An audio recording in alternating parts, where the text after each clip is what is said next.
काजल,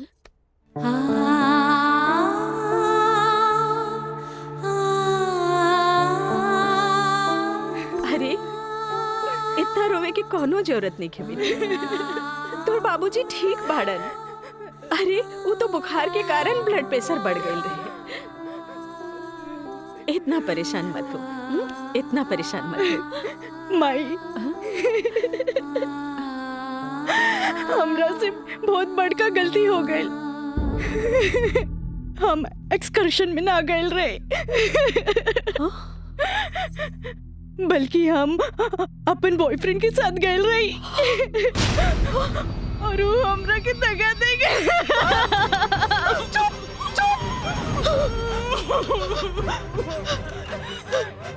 सच सच बता, सच सच बता, का भाई तू ठीक तो बाड़ी ना?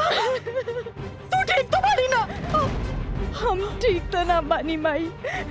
माई, तू हमरा के एक वचन दे कि तू हमरा से दोबारा कुछ ना पूछबे। जो भाई बहुत गलत भाई, बाकी हम अपने आप के ठीक कर ले माई, अपने आप। काजल,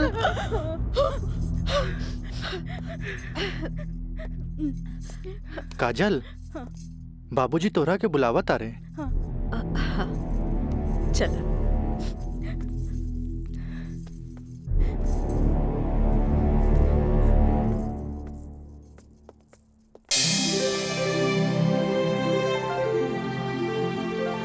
देखो छात्रों, विवाह के लिए किसी स्त्री को विवश करना, व्यभिचारित करना या उत्प्रेरित करना सेक्शन 366 के मातहत आता है।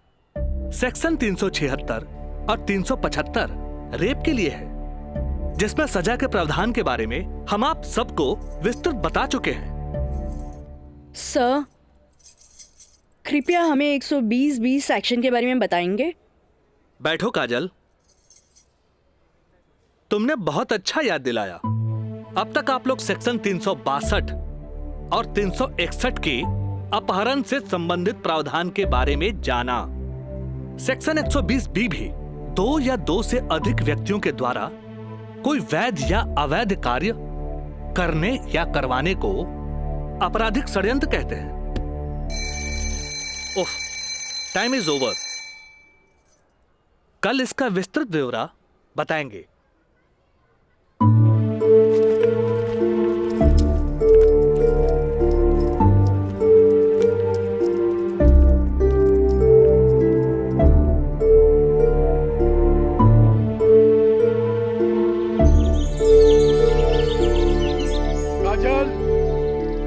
काजल, काजल, काजल। जी पापा। ये हम का सुन रहा बानी? तू 2 दिन से कॉलेज नहीं खेलू, आगे पढ़े लिखे का इरादा नहीं खेका। तू अच्छी तरह से जाने लू के खानदान में ग्रेजुएट से कम पढ़ल लिखल के अनपढ़ गिनल जाला। और तू तो अभी तक ले कॉलेज का मुंह ना देखेलू, खाली एडमिशन भइला। अरे हम कुछ पूछा था ही, हमरे बात का जवाब दो। पापा, वो कॉलेज में पढ़ाई कम और छेड़छाड़ ज्यादा होला। वाह, बड़ा अच्छा बहाना हो गई है। आजकल कॉलेज में छेड़छाड़ होके लागल है। अच्छा ये बताओ, तुहार दादी भी तक कॉलेज जात रही? वो घड़ी इक्का दुक्का लड़की सब भी कॉलेज जात रही। और जब तुहार मतारी कॉलेज जाए लगली तो कुछ लड़की लोग जात रहे। वो घड़ी भी तो लड़कन सब छेड़खानी करत रहे। और आजकल तो कॉलेज में आधे आध लड़कियां सब हो गई, तो तोरा के छेड़खानी के बहाना हो गई। कान खोल के सुन ल काजल, हमरा घर में पढ़ाई लिखाई खातिर कोनो बहाना ना चली, बुझलू? काल से तू कॉलेज जाइबू तो कॉलेज जाइबू, समझ लू कि ना? का समझ लू? ठीक बा, ये कि काल से हम कॉलेज जाए। गुड, ठीक है।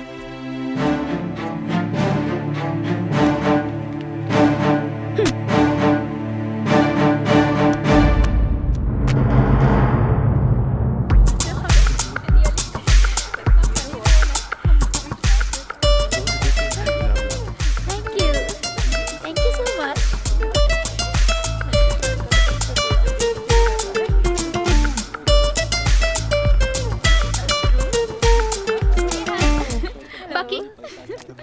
बात है। आज रोज डे के मौका पे पूजा तोहर हाथ में 5 गो गुलाब बा, जेमे की 3 गो पीला और 2 गो लाल बा। एकर मतलब तोहर 3 गो दोस्त और 2 गो प्रेमी है। और हमरा देखा, हमार हाथ में तो 1 गो गुलाब है, यानी कि हमरा चाहे वाला भी 1 गो है, जेकरा हमहू चाहिए। ओ एकरा के तो देखा, एकरा हाथ में खाली 2 गो गुलाब के फूल है पीला। हाँ तो ठीक बाना, हमरा के प्यार व्यार के चक्कर में ना रहे के। तू आपन देखा, हाथ में बंडल भर पीला गुलाब, माने कि प्यार ही प्यार बेशुमार। तोहरे के मुबारक हो। कितनो प्यार के बेशुमार करत रहा तो हनी के, बाकी रोज डे के मजा तबे आई जब हमनी के प्यारी प्यारी सहेली काजल आई है। हाँ हाँ, काजल के बगैर तो तेरा रहले ना जाला। सही कहा था। अरे हाउ देखा, काजल तो होते बिया। अरे काजल, उन्हें कहा जाता रू?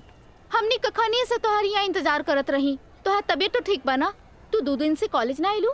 तबीयत की कहा हुई हमार, हम एकदम ठीक बानी, बस मूड ना रहे, यही से हम कॉलेज ना आई नहीं। अच्छा ई बतावा, आज रोज डे पर एकदम तोर हाथ खाली खाली काहे बा? ना कोनो दोस्त ना कोनो प्रेमी? हमरा ई सब में कोनो इंटरेस्ट नहीं खे। ई गुलाब के टोकरी तोरा खातिर भेजले हूँ।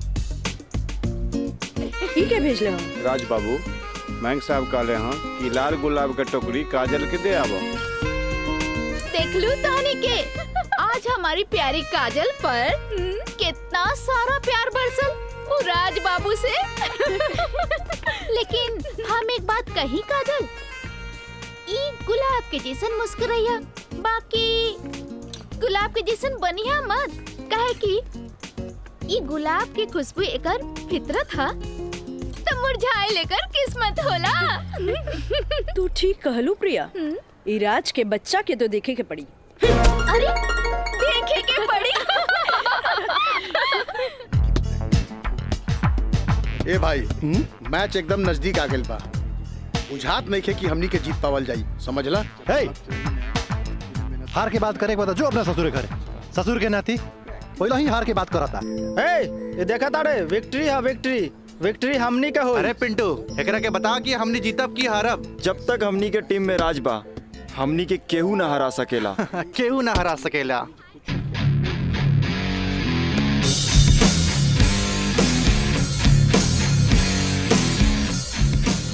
मयंक, हाँ राज, जीत केकर होई? जीत तो हार हुई और के कर हुई। जीत सिर्फ फुटबॉल में ही ना, प्यार में भी हुई। एक से एक टुकड़ा गुलाब का फूल भिजवा देनी है, लेकिन यार गुलाब बहुत महंगा हो गई बा। अरे 500 रुपया हमारे पॉकेट से लग गई है। समझ गई नहीं तोर नौटंकी। ई ले 1000। पीछे से आवत भी तोहर प्यार और हम चन्नी बाजार। हेलो काजल। हाय, एक सेकंड। चलो लोगिन फैन, मैदाने में अब देखल जाई। हाँ हाँ, चला चला। राज, तोहरा हम कैसन लड़की दिखत बानी? शरीफ, अच्छी लड़की। गलत, तोहरा जैसन लड़का खातिर हम एक बहुत ही बदमाश लड़की बानी। अच्छा ई बतावा, टोकरी भर फूल भेजे के का मतलब रहे? मतलब ई की दोस्ती और ई प्यार के फूल है, एकरा मुरझाए मत दिया। ए काजल, अपना दिल में हमेशा दोस्ती और ई प्यार ला जगह बनैले रहिया। ई जन्नत में बनेला, एक एक वो बिखरे मत दिया। रिश्ता जन्नत में बनेला, बिखरे मत दिया। देखा राज, अब तक हम तोहार हर छेड़खानी के नजरअंदाज करत रही, लेकिन अब टोकरी भर गुलाब के फूल भेज के अपन अमेरिकी दोस्त जमावे लगला। तोहरा पता नहीं कि हमार बाबूजी कोर्ट में पेशकार बाड़े और उनकर वास्ता रात दिन गुंडा मवाली और पुलिस से होत रहेला, और ई भी जानला वो गुस्सेल भी जरूरत से ज्यादा बाड़े। वो तो हम तारा के देखते बुझ गल नहीं है। वो थोड़ा सा हम तारा प्यार मोहब्बत का दिखा देनी, तू तो हमरा के गुंडा मवाली के लाइने में खड़ा कर देलू। देखा, हमरा ना चाहिए ऐसन प्यार व्यार जेकरा खातिर हम अपन सहेली के बीच में मजाक बन जाई। बड़ा खिसियाइल बिया, पट्टे वाला तो नइखे बुझात, पर हमरा भी तो उहे के पटावे में मजा आवेला जो ना पटे वाला होखे। पेशकार साहब। अरे मिथिलेश, बैठा बैठा। Thank you. पेशकार साहब, हाईली फाइल अगला हफ्ता के हर केस की तारीख पूरा ब्यौरा के साथ तैयार कर देनी है। भाई वाह, एगो साइंस के स्टूडेंट होके तू सिविल कोड ज्वाइन केला, हमार फाइलो तैयार कर देला जी। मिथिलेश, जब से तू यहाँ पर ज्वाइन कैला हमार कुल काम आसान हो गया। एगो बात कहीं सर, रउआ अखिलेश आ हम मिथिलेश, राउर काम के तो डंका बजिए रहल बा। अब हमरो तो कुछ सेवा करे दी। जानी ले, एमे हमरे फायदा बा। एगो क्लर्क होके हमरा फ्री में पेशकार के अनुभव मिल रहल बा।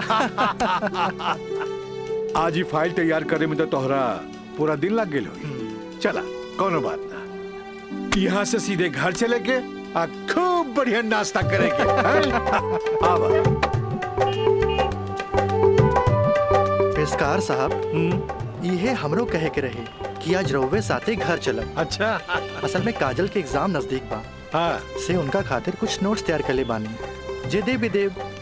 अच्छा अच्छा अच्छा, तो यही से काजल के फोन आए रहे कि आज लिट्टी चोखा बनौले बानी। मिथिलेश बाबू के भी साथे ले ले आई है। ठीक बा, चला चली।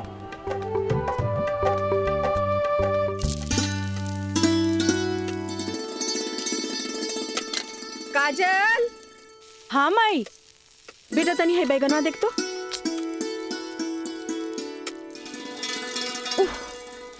तोर भरता बन जाए ना, तनी दोनों जने के प्लेट में डाल के दिया। ठीक बा माई। तबले हम चाय लेके आवा तनी। ई लिए लिट्टी चोखा।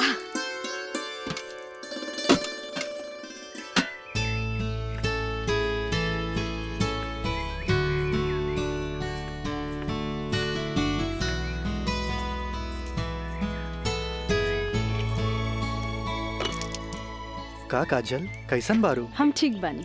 नोट्स लेनी की ना? अरे कैसे ना लेती, तहरा हाथ के पंजाबियन के भी फेल करे वाला बैंगन भरता जी खाए के रहे। ठीक कहला मिथिलेश, अपने काजल के हाथ के बनावल भरता के कारण ही सगरो रिश्तेदार के आवन जावन लागल रहेला जी।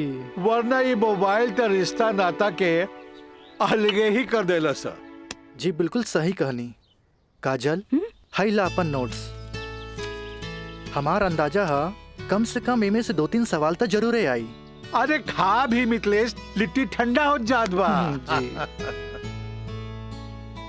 अब ऐसे भी 2 दिन तक लेते ही नोट्स के हाथ लगाए वाला नहीं की, काहे कि 2 दिन के बाद फ्रेंडशिप डे जो ना रहल बा। हाँ। रउआ का समझा फ्रेंडशिप डे? दे 300 रुपया। 300 रुपया? अरे काजल के फ्रेंडशिप बैंड खरीदे के बा। है, और चढ़ाओ अपना बेटी के माथा पर। है फ्रेंडशिप डे, काहे ना कोनो मजिस्ट्रेट से ब्याह कर ले लो। अरे करम में तो पेशकार लिखल रहे, तका करती। है? काम आई। हमार बाबूजी की कम समझे लो, मजिस्ट्रेट तो आइला जाइला, बाकी हमार बाबूजी की तो सारा जिला जवार जानेला। का मिथिलेश बाबू? हाँ हाँ बिल्कुल ठीक कह लू। ये दोस्ती हम नहीं तोड़ेंगे, तोड़ेंगे दम मगर तेरा साथ ना छोड़ेंगे।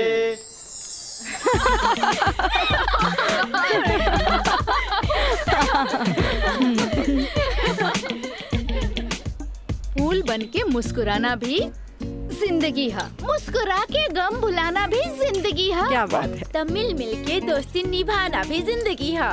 अच्छा, हमने के दोस्त तो बरले बानी, बाकी तू कैसन दोस्त की बात कर रहल बाड़ू? ई हमरा समझे में ना आइल। सपना, तू समझ लू का? ना, हमरा तो बिल्कुल ही समझ में ना आई। वही तो। ई का समझी, बाकी हमरा समझ आ गई। कहा तो बता दी। अरे बताओ बताओ।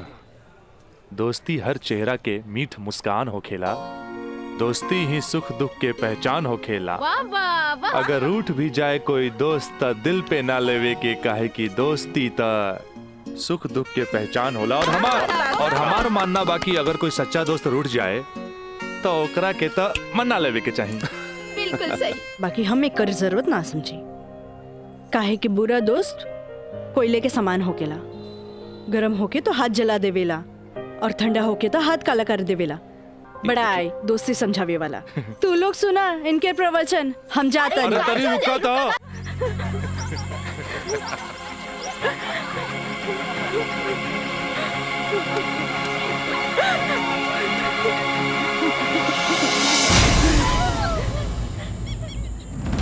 ये काजल, तोरा परेशान होके के जरूरत नहीं खे। खबर भेजवैनी हा, राज आपते हुई। मे आई कमिंग सर? यस, कम इन। का बात बस सर, आप हमके बुलाई नहीं हो? हाँ, ई का सुनतानी हम हो, तोरा जैसे स्टूडेंट के वजह से ही कॉलेज के बदनामी हो जाला। को एजुकेशन के मतलब ही ना हा कि कॉलेज में कोई लड़का लड़की के छेड़खानी करे। लेकिन सर, हम कुछ ना सुनने के चाहता नहीं। अब कोई ना कोई स्ट्रिक्ट डिसीजन हमरा लेवे के पड़ी। ठीक बा काजल, तू जा सकेलू। जी सर, थैंक यू। लेकिन सर हम ऐसा क्या कर देनी है कि काजल आपके लगे हमारी शिकायत लेके आ गई है? शुक्र मनावा कि वो हमारा पास आ गईली। अगर पुलिस के पास जईती त सीधे अरेस्ट हो जाता। बुझला, आजकल ऐसन कानून आ गइल बा कि एकरा में बेलो ना मिलेला, सीधे जेल होखेला। बाकी सर वहाँ और भी तो लड़का लेके रहे। हाँ, अरे यह तो हम कहे के चाहत नहीं तोहरा। और भी लड़की रहे, यह लड़की के छेड़े के का जरूरत रहे? वो पेशकार के बेटी के मामला बढ़ जाइत त का होइत? तोहर बाबूजी के हम काम मुंह दिखैती। आइंदा ख्याल रखी है, तू जा सकेला। ठीक बा सर, थैंक यू। मयंक भाई, बहुत टाइम लगिल प्रिंसिपल के यहाँ। अरे तो आबते हो है ना। का बात भइल? बड़ा टाइम लागत है। कहत रहले हाँ, ऐसन के काहे पटावेला जौन शिकायत लेके आवे, ऐसन के पटावा जौन शिकायत ना करे। तो प्रिंसिपल साहब गलत का कहत बड़ा? पता ना काजल में का देख लेले बड़ा कि वही के पीछे भागा जात बड़ा।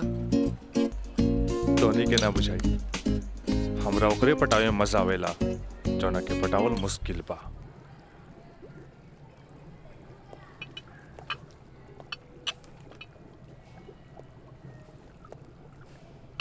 क्या हो रहा है? जी सर। ए पिंकी, हाँ, रिटन एग्जाम तो बढ़िया गए, बाकी लागत था कि प्रैक्टिकल तो हमरा ले डूबी।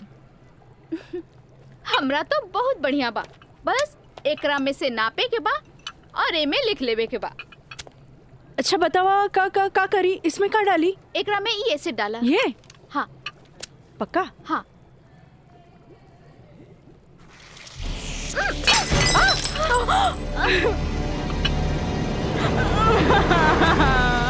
अरे काजल! काजल, where are you going? What happened?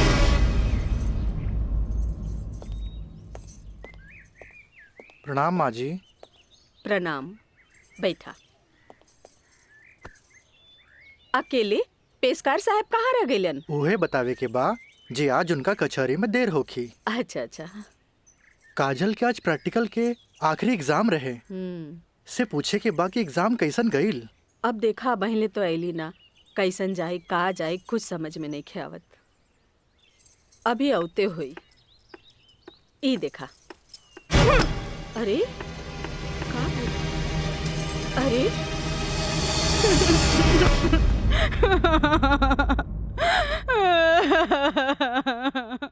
काजल, काजल, ए काजल, का भइल? अरे हमनी के अनदेखी करके यहाँ के रोवे लगलू। अरे का भइल? परीक्षा तो ठीक से गई ना?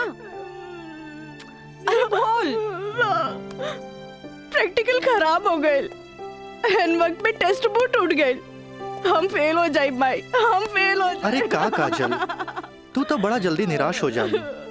अब केमिस्ट्री थ्योरी में जहाँ तक हमनी सोचले रहनी, कम से कम तोहरा के 40 मार्क्स तो मिलबे करी। अब प्रैक्टिकल में मार्क्स नहीं हो मिली तब पास होके से के रोकी? बाकी मिथिलेश बाबू, हम तो प्रैक्टिकल में छोड़ के आ गए नहीं। अरे त का भइल? इन्विजिलेटर 0 ही दिहन ना, इतना हदीर काहे होत बारू? हाँ, एग्जामिनर अगर एकरा के इशू बना ले, अब माइनस मार्किंग करें, तब बे फेल होए के बात हो सकेला। अरे तो रो रो के हल्कान भैला से कपास हो जेबू। ई देखा था जा मुँह धो, भगवान सब ठीक करिए। जा का ठीक करिए। अरे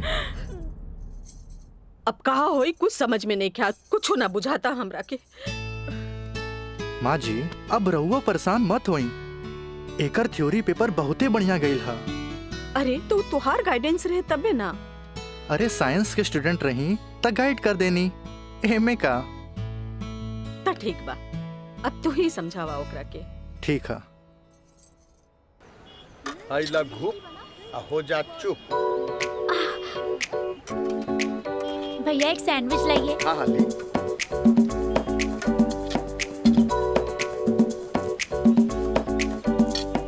मुझे भी तो दो। और तीखा बा। भैया जल्दी से दो ना। मुझे भी। लेकिन छोला थोड़ा ठंडा हो गया है ना? अच्छा बा, ठीक बा। भैया रायदा अब हमरा के चाहिए बस। अरे खाना यार। कहे अभी से एग्जाम में फेल हो गए लुका? हाँ कहे चिंता में बड़ू हो? हाँ चिंता ना रही का तोरा नहीं के। Excuse me girls.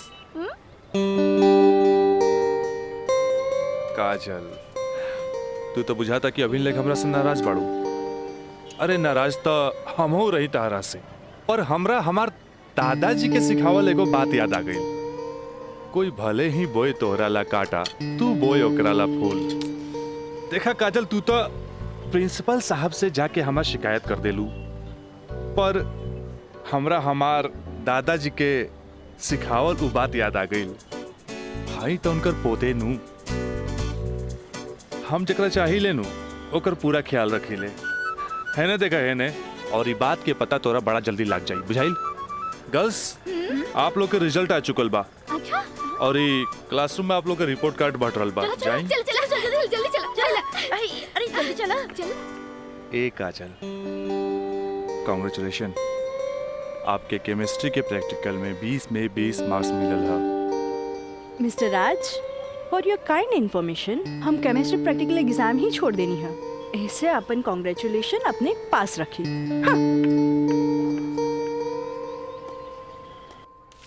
Roll number 31। Yes सर।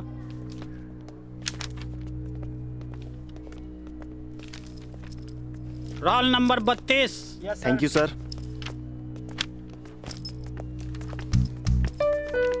Roll number 33। यस सर। Roll number 34। यस सर। Roll number 35।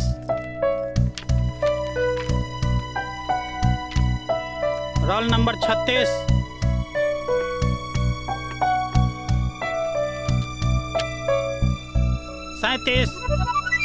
Roll number 38।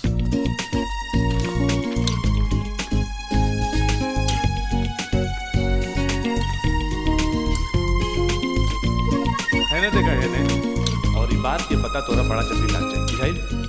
ए पिंकी पूजा। हाँ का ई देख ना। हमरा के सच में केमिस्ट्री प्रैक्टिकल में 20 में से 20 मिलल। ई जरूर राज के कारनामा है। काहे कि ये इन्विजिलेटर शर्मा जी ओकर बंगले पे तो ठहरल रहलन। ओह हाय मैं मर जावा। अगर तोहरा जगह पे हम रहती ना तो राजा के तो रानी बन जाती। जा बन जा। तारा के देख के ना एगो बात याद आ गई। इया कहे धिया धिया, धिया कहे चिया चिया। एक हुआ जौन तहरा पे जान छिड़केला, और एगो तू हा जौन एकरा के ठेंगा दिखावत हिया। अच्छा चला चला, हम तो परीक्षा में पास हो गए नी, ये हमरा खातिर बहुत बड़ा बात बा। पापा देखिए तो बहुत खुश हो जाइए हैं। हाँ चला चला चला।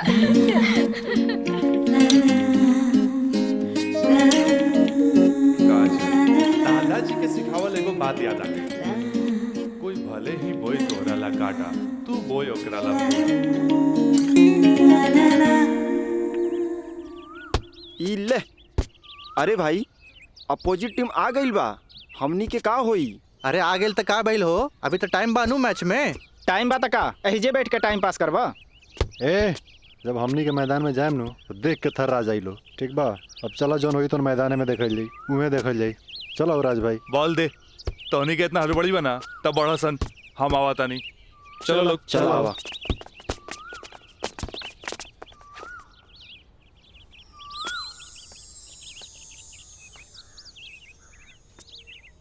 सुनो,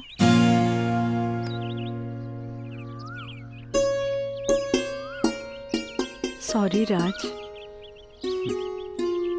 हम तोहरा के गलत समझने, लेकिन तू तो सच में दिल के राजा बाड़ा।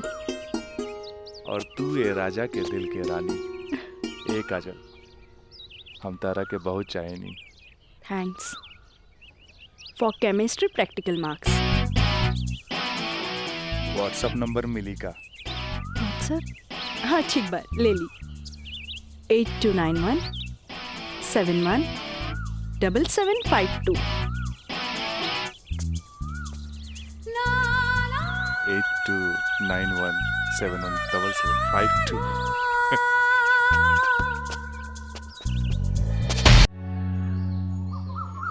अच्छा ये बताओ यार कि तो हम लोग का प्यार, मतलब हाँ प्यार कब से चला था? काजल बताओ ना। बाय। काजल, हम दोनों एक दूसरा से प्यार करेले, फिर भी तू हमरा से दूरी बना के काहे रहेलू? राज, हम कोनो ऐसन वैसन लड़की ना है। जब तक शादी ना होखे तब तक हमनी की दूरी बनौले रखे के चाहिए। गुड, तहारी ये आदा हमरा के निक लागेला। हेने सुना? हाँ? देखा राज, तू हमार कोनो फायदा ना उठा पाई बा। एक मिनट, हम आओ तनी।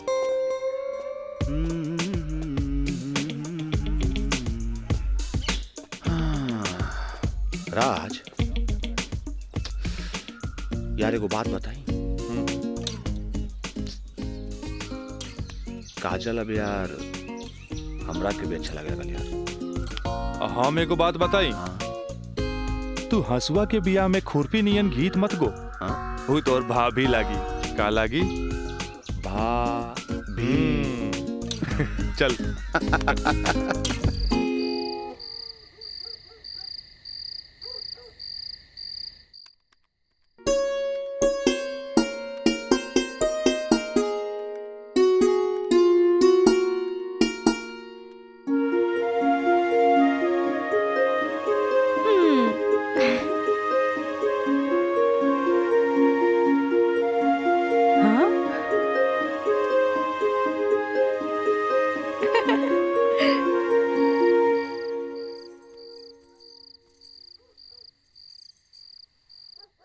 घर के सब काम निपटा ले लू? हाँ। ब्लड प्रेशर के ई लोसर एज खात खात रउआ के सालन बीत गए। अरे एक बेर डॉक्टर से पूछ लेती कहीं गोलियां तो ना चेंज करे के बा। एकर साइड इफेक्ट भी होला। एक बेर हमार बाबूजी के पैर ऐसे ही सूज गए रहे, जब गोली चेंज भइल तो एकदम ही ठीक हो गइल। तू हमार कितना ख्याल रखेलू। अच्छा ये बतावा, तू अपन थायराइड के गोली खा लू कि ना? अरे कहाँ खाइला, 3 दिन से तो वो खत्म हो गइल बा। का गोली खत्म हो गई? तू हमरा का बतैलू ना कि गोली खत्म हो गई? चाहे तू मरबू, तू एक दिन जरूर मरबू। फिर हमरा से ये ना कहिया कि हमार ख्याल ना रख ले। अरे जब मरिए जाए तो कहा बोला? तब तू का चाहेलू हम जिए थे जी मर जाएं?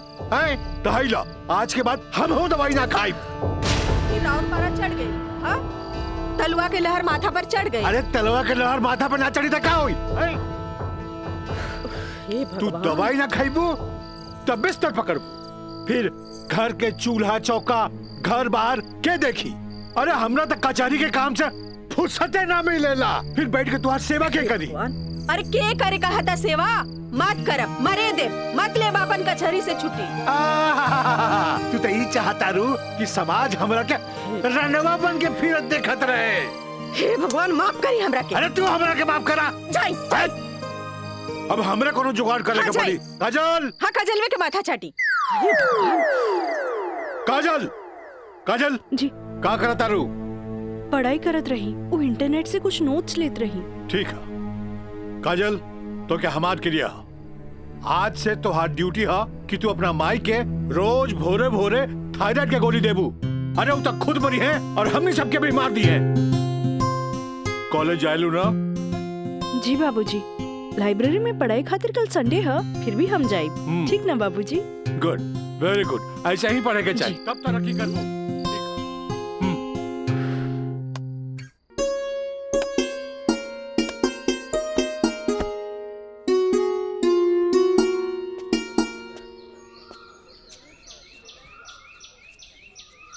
काजल। Thank you. काजल, हम दोनों एक दूसरा के बहुत चाहिए, पर जब हम हमरा फ्यूचर के बारे में सोचिले तो हम देखिले कि हमार बाप के पास बहुत दौलत बा। उनकर दौलत के संभालत संभालत हमार जिंदगी गुजर जाई। हमरा ये आम आदमी नियन नौकरी चाकरी करे के फुर्सते ना मिली। अब बस तू हमरा जिंदगी में हमार जीवन साथी बन के आ जा, तो हमार जिंदगी एकदम मजे में गुजर जाई। ए काजल, तू काहे ना अपना बाबूजी से हमरा बारे में बात करेलू? बाबूजी से? ना बाबा ना, हम ना बोल सकेनी। हमार बाबूजी बहुत गुस्सेल बाड़न। वाह भाई वाह, इकलौता बेटी भैला के बाद भी तू अपना बाबूजी से बात न करबू, काहे कि बहुत गुस्सेल बाड़े। और इकलौता बेटा भैला के बाद भी हम अपना बाबूजी से बात ना करब, काहे कि बहुत पैसा वाला बाड़े।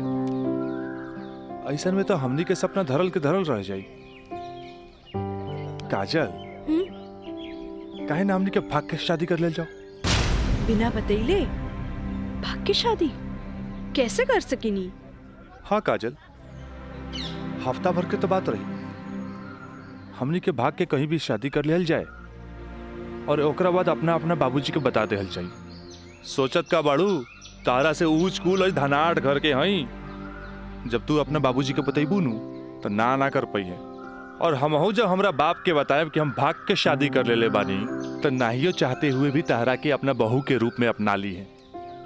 ए काजल, हम तारा बिना एक पल भी ना जी सकीले। ठीक बा, हम कोशिश करो। इनु भइल बात। अब छोड़ा हम बाय।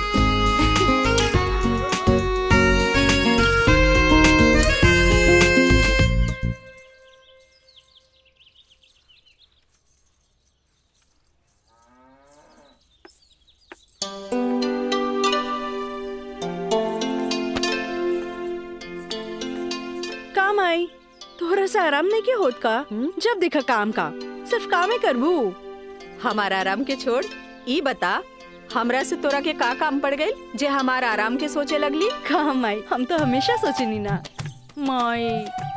कॉलेज से एक हफ्ता एक्सकर्शन खातिर हमनी के हजारीबाग जाए के बा। हम डैडी से ये बात नहीं के बोल सकत, परमिशन दिला दे ना माई प्लीज। हमरा के मजौवा के समझ ले ली का? हाँ, अरे हमहू ग्रेजुएट बानी। ई होली में तोरा के कौन कॉलेज लेके जाता? होली तो मार्च में पड़ी, अभी तो फरवरी चल रहा बा। एक हफ्ता की तो बात बा माई, प्लीज माई प्लीज।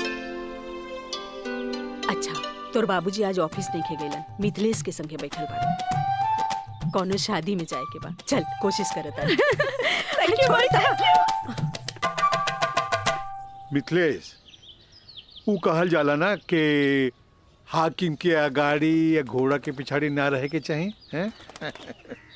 मजिस्ट्रेट साहब के इकलौती बेटी के बियाह, यही से हम खुद चलता नहीं तो हम न्योता तोहरे हाथे भिजवा देती। अरे रउआ चलती तो उनको भी खुशी होत। हाँ, लेकिन ई का कहतिया? का कहतिया? अरे कॉलेज टूर पे एक हफ्ता खातिर हजारीबाग जाए चाहतिया। ये एजुकेशनल टूर आके पिकनिक? एजुकेशनल टूर बोली ना। ये तो निम्मन बात हो सर। स्टूडेंट्स के बाहरी दुनिया देखल उतने जरूरी है जितना विषय के ज्ञान। ठीक है, एजुकेशनल टूर है तो मैं अलाउ करता नहीं, बाकी नो मटर गस्ती, ओनली पढ़ाई। जी पापा। ये बतावा, ये सब में कितना खर्चा आई? 2-3 हजार पापा।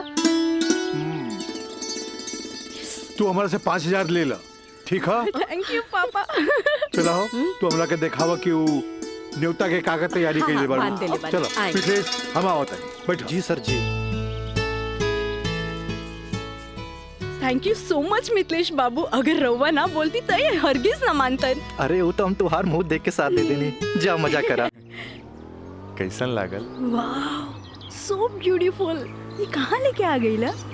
पहले चला था तब ना पता लगी। उतरा। अरे स्टैंडवा कहाँ चल गई?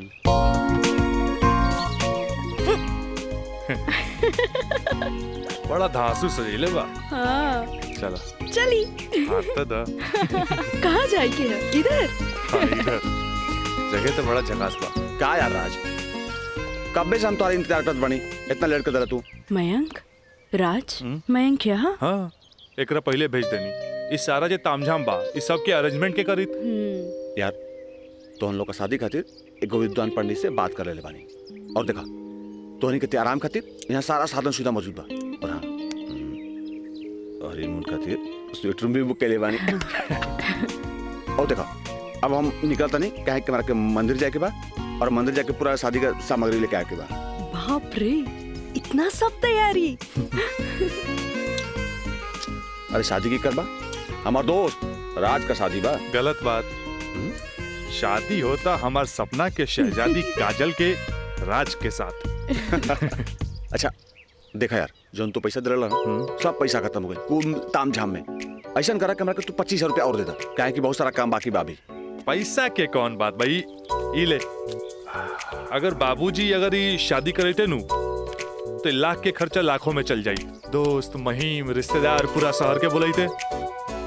और वैसे भी तो बाबूजी जब रिसेप्शन पार्टी दी है तो जाई खर्चा बढ़ी। अच्छा हम निकल रहे हैं, बहुत सारा काम बाकी बा। ठीक बा, तू लोग आराम कर। चलो बाय बाय बाय। तो काजल अब तक गला लगाई नु यहाँ तो यहाँ के जाना था हमनी के। ओ Raj, I love you. I love you two.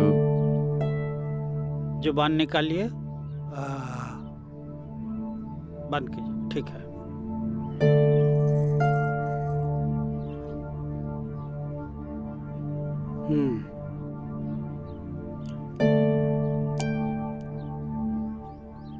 सांस लीजिए और जोर से।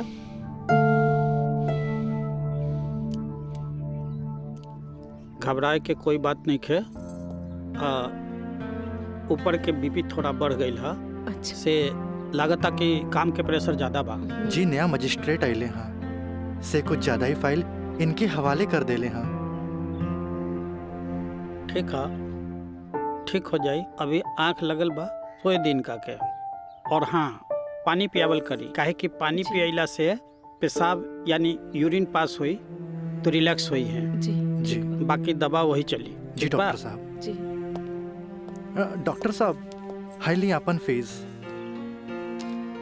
ई का करतानी, जे आदमी पेशकारी में हमरा से कहियो फीस ना ले ले, उनका से हम फीस ली रह दी। डॉक्टर साहब थैंक यू, थैंक यू। प्रणाम डॉक्टर साहब।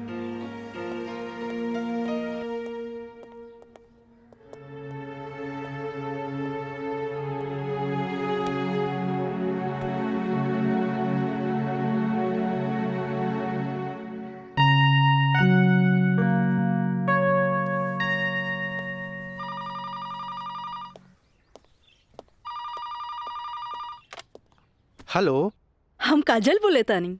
हाँ काजल बोला, कैसन बारू? माई बाबूजी कैसन बाड़न? बाबूजी के तबीयत खराब बा। बीपी बढ़ गई हा, से सुतले बारन, उठाई का? हाँ, नहीं छोड़ दी, यहाँ सब ठीक बा। आप कैसन बानी? हाँ हम तो ठीक बानी। माई के बुलाई का? ना, रहे दी, आके हम सरप्राइज दे। Okay bye. Okay bye. केकर फोन रहे? काजल के। अच्छा वहाँ के ठीक बारी। अच्छा खोज खबर लेत रही। अच्छा माँ जी, हम चलत तानी, सांझ के फिर से आ जाए। ठीक बा।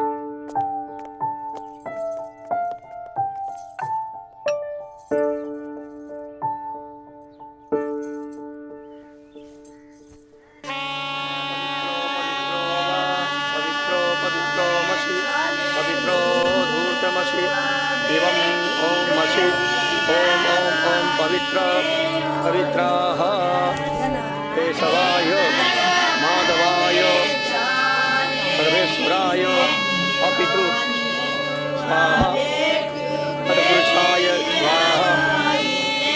ओम नमः स्वदन्ताय सहस्राक्षाय सहस्रपदे पूर्वशे पवित्रमशे सर्व ऊर्ध्वमशे चन्द्रमशे बुधाय ओम बुधाय ओम पवित्रो पवित्राय नमः सावित्रे नमः पवित्रे नमः सत्पुरुषाय सर्वेश्वराय नमः ऊर्ध्वमस्ते पवित्रमस्ते सर्वमस्ते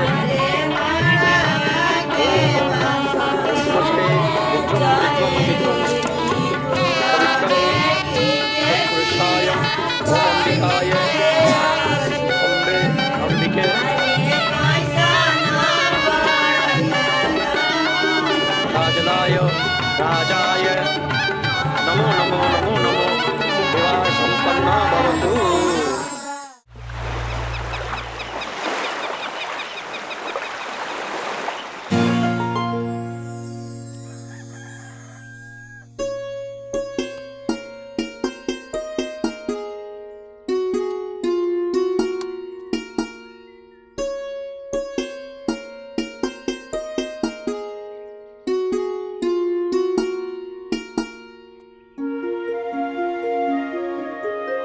काजल काजल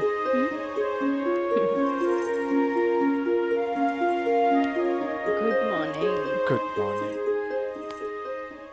उठे के मन तो हमरो ना करत रहे, पर खाली सुतल रहला से जिंदगी ना नु चली। चाय ले लो, गर्मा गर्म चाय। मयंक अपने हाथ से बनेले बन। ए ओ कुछ ना, सिर्फ भाभी खातिर और ई गर्मा गर्म चाय। काजल इस शादी ब्याह में कुछ ज्यादा खर्चा हो गई। हमरा घरे जाए के पड़ी। वो कहा कि अपने बाप से कुछ पैसा भी ले ले और उनका के इस शादी ब्याह के बारे में बता के पटा भी ले। आखिर तेहरा के ले जाके उनका आशीर्वाद भी तो दिलावे के बा। लेकिन तबले हम कहाँ रहब? अरे यहाँ रहबू, तहारी देवर बानू मयंक। हाँ? का मयंक भाभी का ख्याल रखबे ना? बिल्कुल बिल्कुल ख्याल रखब। ये ले पैसा। अरे और वाह। यहाँ के सब बिल उल चुका दिए। बिल्कुल भाभी टेंशन ले लेगा, कोनो जरूरत नहीं के। हम बगल वाला कमरा में बाड़ी। और हाँ, तू चाय पी के फटाफट फ्रेश हो जा और जन खाए पिए गई ऑर्डर दे दिया। ठीक ठीक बा। और हम रात के छोड़ के यूं आवता नहीं। तू चल, हम आवता नहीं। चल। ए काजल, अरे हैने आवा। कल साझे लिख के तो बात बा, हम यूं गई नहीं यूं आई नहीं। और वैसे भी अब तहरा बिना हमार मन कहा लागी। अब जाई भी और जल्दी आई। ठीक बा।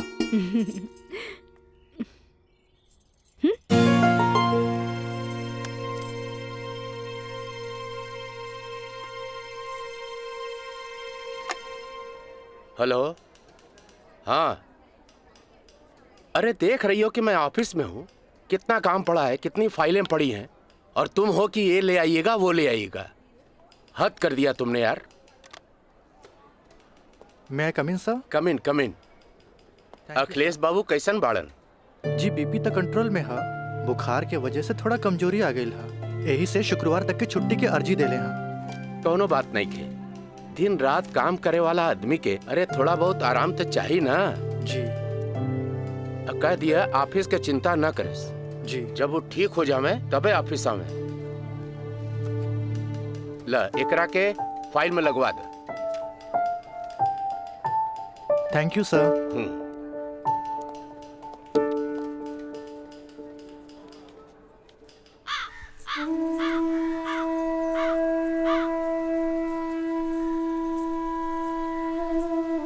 अरे भाभी आइए बेटी।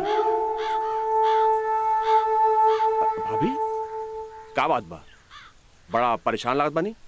हम राज के फोन लगा लगा के थक गए नहीं। कभी डेड टोन मिले था तो कभी आउट ऑफ कवरेज एरिया। तोरा पास उनकर कोनो लैंडलाइन नंबर बा?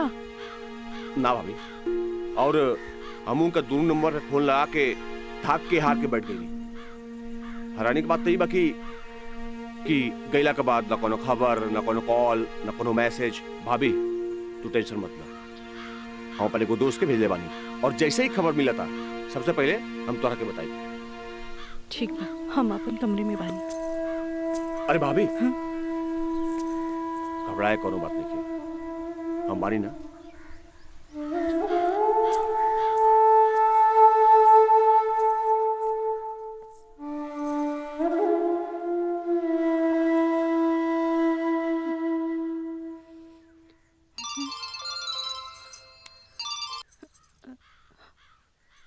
काजल ट्रिप कैसन जा रहल बा? ट्रिप ठीक बा। का बात बा? तोहार आवाज में खनक नहीं खे? नहीं नहीं, ऐसा कोनो बात नहीं खे। हमार मतलब सब ठीक बा।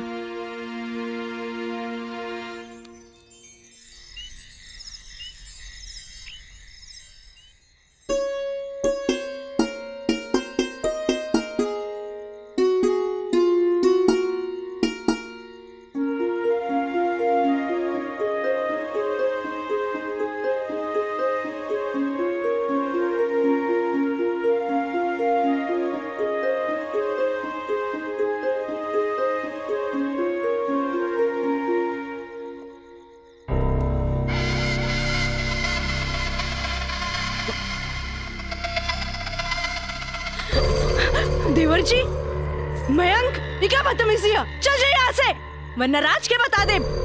किसे? राज से? राज से? भाग गए? हाँ? आवेला नहीं खे? हाँ? तोरा क्या पता? हाँ? ये भी कुछ हो रहा बना? सब ओकरे प्लान के तहत हो रहा बा। वो तो तोरा के भोग के और भौरा जैसन चूस के भाग गए। काजल, पता बा, जब तो के पहला बार देख ली तो पहली नजर में हमके पसंद आ गई। हम तो के दिल से चाहे लगी। काजल, आज दिल से चाहे लगी। तुझे कहा तारा का सच बा? सच ना, 16 आना सच बा। ये बात हम तुझे बहुत पहले बता दी थी, लेकिन क्या करी, ये मेरी और मेरी हमार मुंह बन के तरस। देखा, तू गरीब, हम गरीब, हम तो क्या अपने काजल? हाँ, हमसे ब्याह कर ला, हम तो क्या बने? हम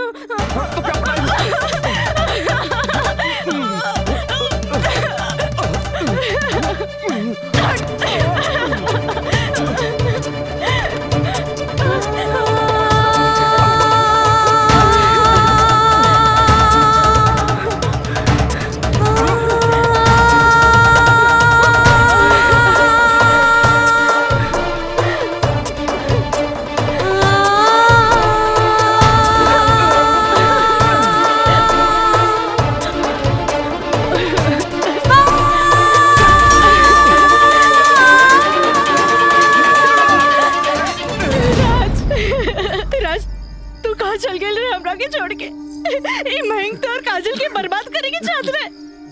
तू बोलत काहे नहीं कि राज बोली ना। हम जहाँ भी गए रही तोरा का मतलब बा? और ये मयंक वैसे भी तोरा सारा के सारा सच्चाई बता देले होई।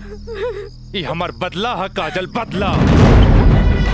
प्रिंसिपल से शिकायत करके ते हमरा के पुलिस और कानून के धमकी त दिला देले रहलिस, पर अब ब्याहता बन के सुहागरात बनेले बाड़ी। एकरा के छेड़खानी और रेप के नाम द नानू दे सकेली। भाभी, भाभी, देख ले हम कितना गला फाड़ के चिल्लाता ली, गला फाड़ के चिल्लाता ली। भाभी, हमसे ब्याह कर ला, हम तो जिंदगी भर साथ निभाए, लेकिन ना तो हार तक खोपड़िया में औते ना रहल। देख ला। ठीक है, तो कहत आई।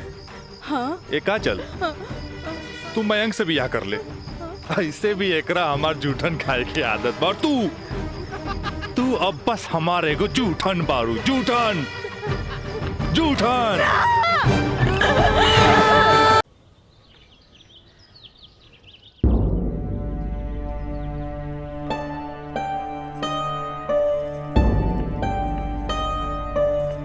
काजल, काजल, का भइल मई बाबूजी के? अरे ये ठीक बाड़न, दवाई खा के सुतल बाड़न। रुका, हम उठा देता नहीं। ना मैं रह दे, आराम करी दे।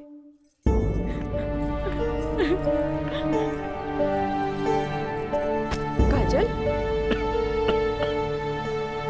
का भइल सर? सर का भइल?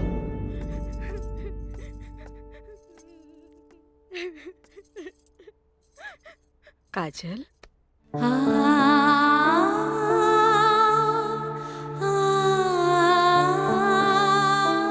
अरे इतना रोवे के कोनो जरूरत नहीं खेबी।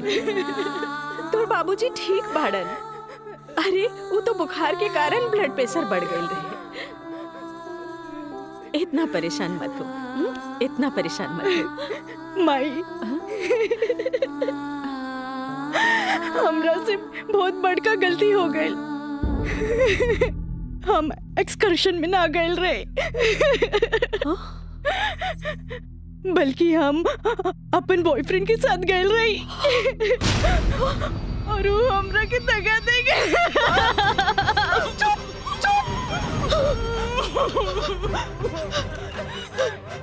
सच सच बता, सच बता, का भाई तू ठीक तो बाड़ी ना? तू ठीक तो बाड़ी ना? हम ठीक तो ना बानी माई। माई तू हमरा के एक वचन दे कि तू हमरा से दोबारा कुछ ना पूछबे। जो भाई बहुत गलत भाई, बाकी हम अपने आप के ठीक कर ले माई, अपने आप। काजल,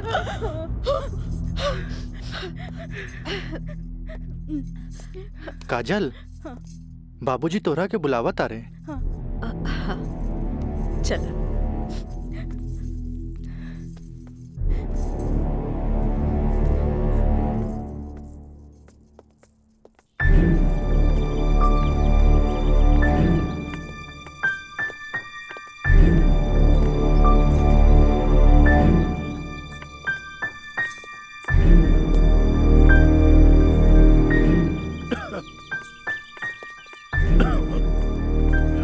प्रणाम बाबूजी। अब तबीयत कैसन बा? आ गइलू बेटा? ठीक है बा। तू बतावा तो ट्रिप कैसन रहा और अब आगे पढ़े के का प्लान बा बेटा?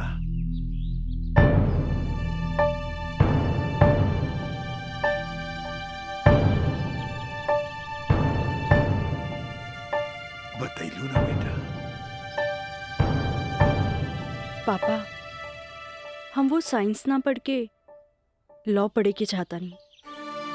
तो ओकरा में का बात है बेटा? विषय कोनो खराब ना होखेला, पर जरूरत है तो ओकरा में अच्छा करे के। अगर तू लॉ ज्वाइन करे के चाहता रहो तो लॉ ज्वाइन कर ला।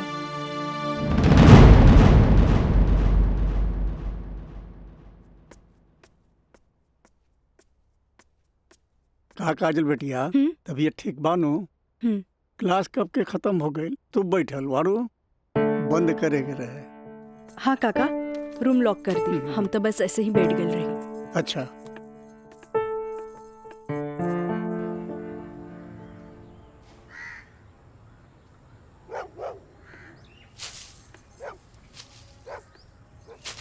काका,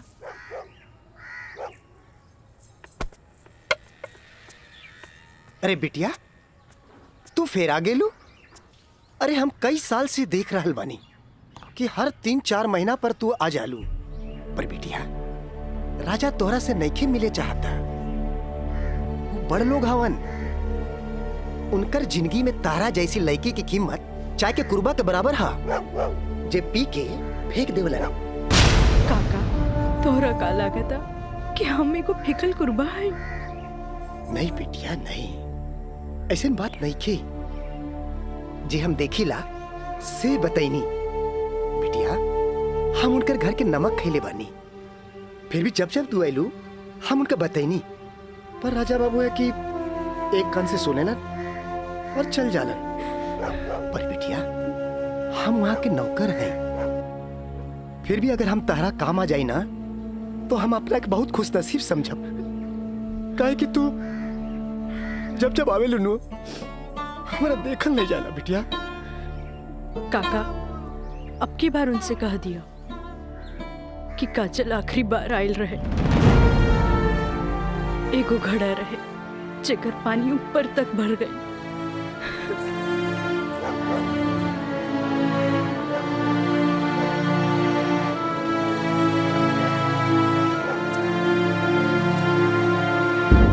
मैडम जी, ये कुछ बिल है, कारपेंटर बिल है, ये टेलीफोन बिल है और ये लाइट बिल है और कुछ वगैरह वगैरह काफी बिल है, आप देख लीजिए। माँ, ये मैनेजर साहब तारा के महीना भर के बिल और खर्चा के हिसाब दे देले। अब तू उठबू, उठ के जईबू, अलमीरा खोलबू, चेक निकलबू, फेना के बैठबू, तब साइन करबू। हमरा माई के कितना काम करे के पड़ी। यही ला हम सोचने की काहे न चेकबुक वाले के हम ही आ जाई। नीमन कैला।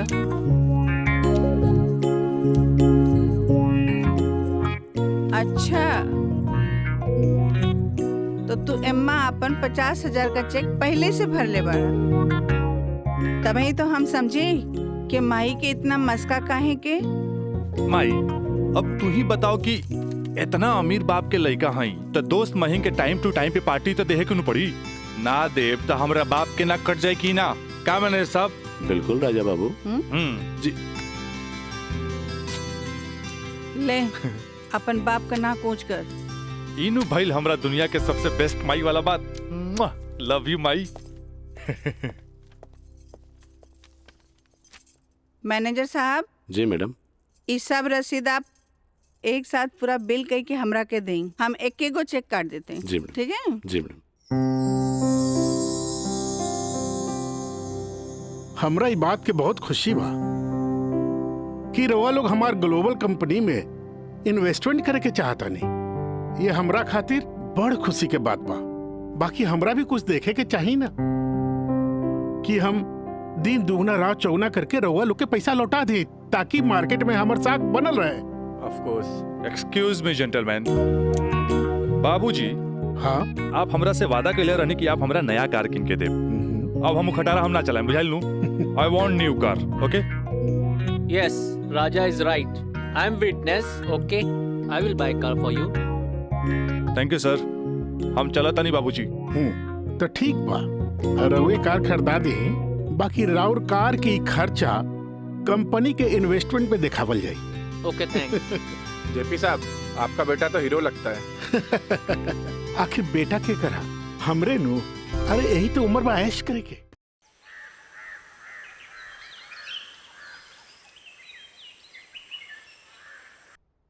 काजल जी।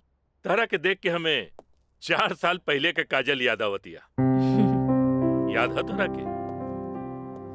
मिथिलेश के साथ डरत डरत तू हमरे चेम्बर में आ ललू लॉ कॉलेज में एडमिशन खातिर हैं? ई कानून के पढ़ाई कैसे एगो लड़की के बहादुर और समझदार बना देवेला।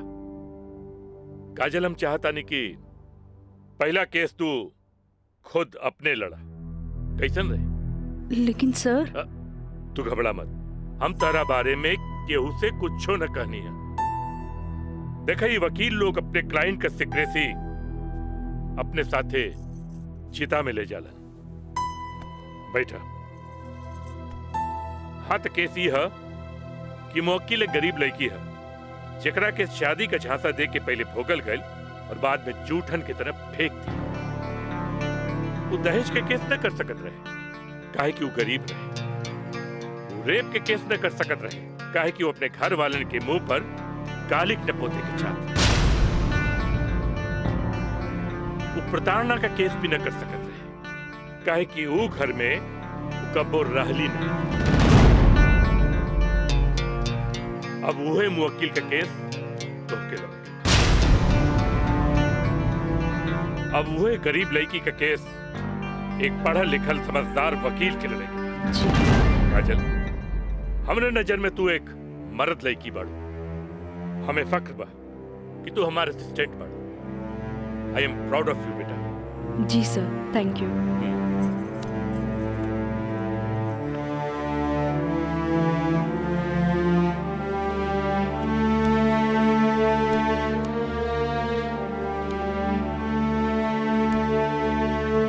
बाबूजी,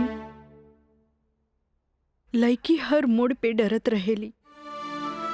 अकेले होके तो सुनसान से डर, भीड़ में होके तो लोगन के डर, जब हवा उड़े तो दुपट्टा उड़े के डर, केहू घूरे तो ओकरा आग के डर, बचपन में माई बाप के डर, बड़ होके तो भाई से डर, सिर्फ डरत रहेली, तब तक डरत रहेली जब तक ओकरा जीवन साथी ना मिल जाए। और हमार जीवन साथी तो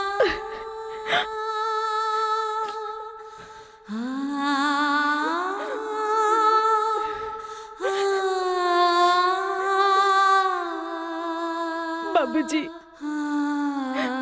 आज हमार पहला केस बा, राउर आशीर्वाद चाहिए। काजल, माई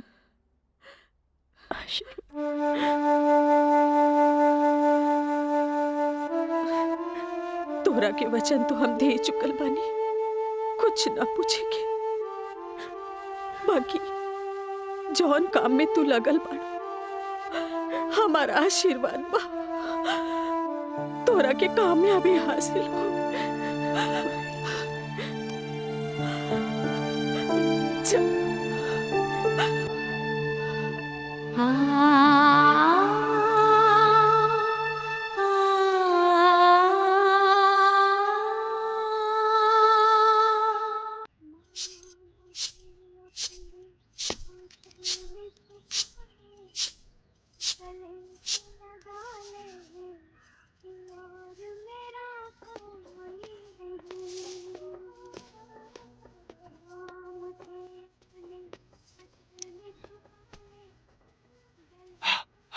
माई, हमारा का 7,000 रुपया चाहिए, नौकरी का फार्म भरे के बाद। का है वो तो हाँ दोस्त राजा, वो ना करेगा तोरी मदद। भाई अब हमारा के केहू को मदद की जरूरत नहीं की, खुद नौकरी करेके बा, कमाए के बा, कुछ बने के बा। यही तो हम कहा था नहीं, उम्र हो चलल, नौकरी ना करबे तो कौन बाप अपन छोकरी तोरा से ब्याही। हमरा का, हमार जिंदगी के का, आज है कल ना रहा, फिर बहुत हो गए भाई, चल पैसा दे। दे पैसा, तोरा से मुंह लगाए बेकार है। पैसा पैसा पैसा। हाँ हाँ दे। देता नहीं।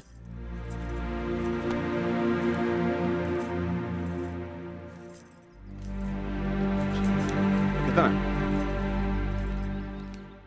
हम गिन ले ली, दे 500 और दे। ना नहीं, 500 और दे। का है? 3,500 चाहिए। देनी ना। चल अब ठीक काहे मांगता रे? चल जा, पैसा चाहिए। एक बात कही, तू दुनिया का सबसे अच्छा माई है। चल मैं चलता रही। मानता नहीं।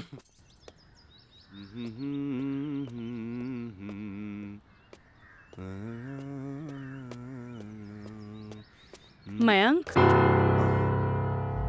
काजल, तू इतना दिन बाद यहाँ? हमरा तोरा से कुछ बात करे के बा। चलो घर बैठा। यहाँ ना, चलो कॉफी डे में बैठल जाए। Coffee day? अरे सोचा मत, हम पियाई कॉफी तोरा। चलो ठीक। चलो।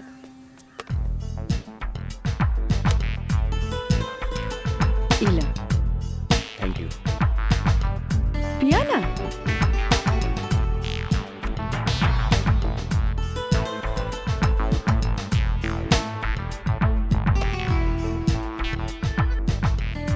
काजल, आज तोरा के यहाँ देख के बहुत अच्छा लगा था। और एक बात बताई, पिछले 4 साल में कौनो ऐसा दिन ना गुजरल, कौनो ऐसा पल ना गुजरल जिसमें तुके याद ना कैलो।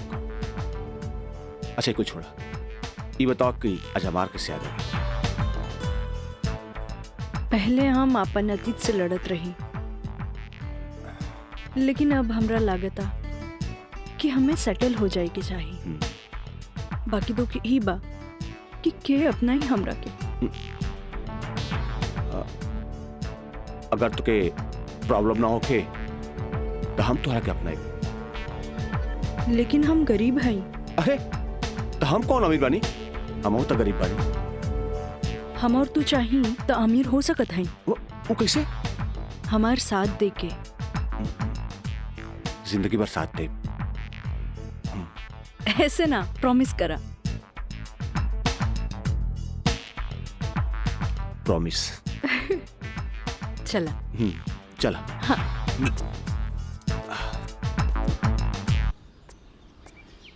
मिथिलेश जी, कोनो देर तो ना भइल? अरे ना बाबा, पहले ई बतावा भइल का?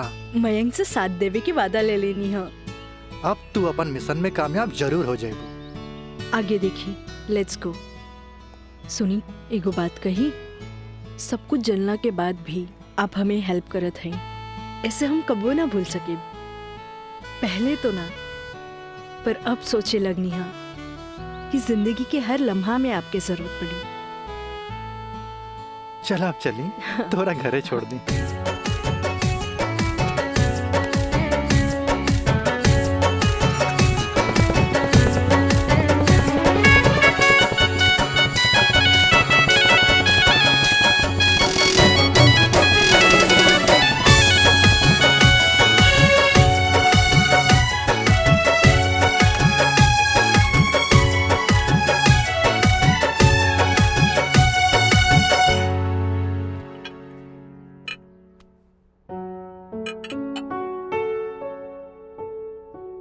सुनी, एगो बात कही, सब कुछ जानला के बाद भी आप हमें हेल्प करत हैं, ऐसे हम कबो ना भूल सके।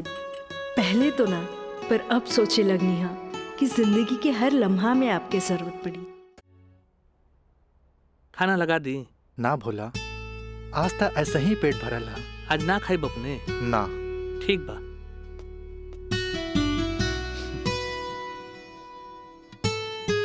मैं पंडित देवी दत्त शर्मा। का कहनी है? देवी दत्त शर्मा।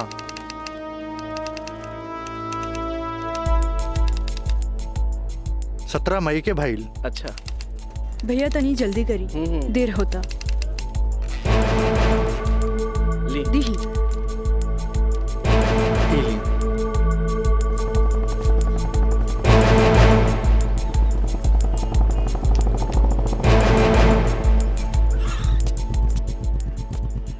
आ गए नहीं टाइप करा के? जी। लाइन लाइन दस्तखत हम कर दी। एली।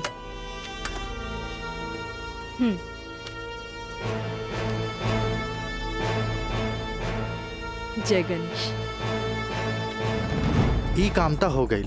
अब बैंक के दस्तखत लेवे के पड़ी। वो आप हमरा पे छोड़ दी, वो हम ले ले। ठीक है।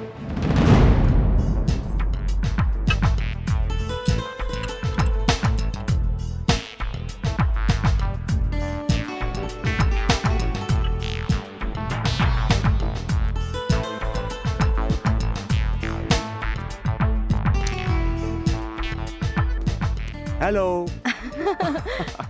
हाय। सॉरी यार, आवे में थोड़ा लेट हो गया। अच्छा यही देखा, हम तोरा खातिर काले कैल बने। अच्छा पहले चाय पिया। इला।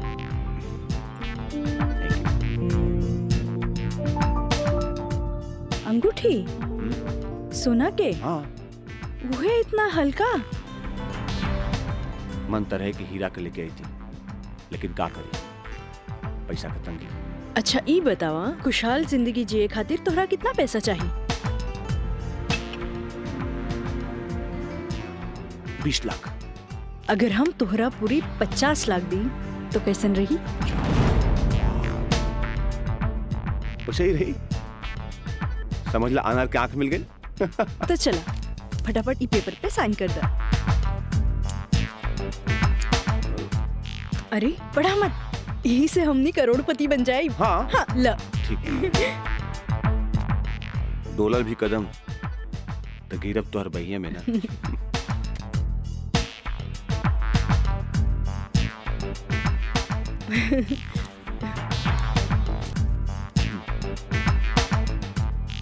आज से हमनी का नया जिंदगी का शुरुआत। मीना, मंजू, रेखा, कस्तूरी के डांस देख के कुछ समझ में आयल? अरे सरकार के देख के बाजार बदल जाला, बाजार के देख के साहूकार बदल जाला, आ घोड़ा के देख के सवार बदल जाला, शिकारी के देख के शिकार बदल जाला। ऐसे ही मेहमानों के बदले पे सत्कार कभी बदल देवे के चाहिए। अरे पहले के जमाना कुछ और रहे कि मर्द नाजो आदा पर लुट जात रहे, लेकिन अब जमाना बदल चुकल बा। आज के जमाना के मर्द सबके कमर तोड़ नाच पसंद आवेला। जितने कमर हिलेबू और सीना झटकईबू, मर्द उतने जल्द तोहार दीवाना हो जाए। दिखाओ करके। अरे ऐसे ना, ये देखो। कस्तूरी बाई, कस्तूरी बाई। चाहे नसीब, चाहे नसीब। तक लिया। बहुत दिन बाद तशरीफ लेनी राजा बाबू। भला ऐसे भी केहू केकरो भूल जाला। आए बैठ।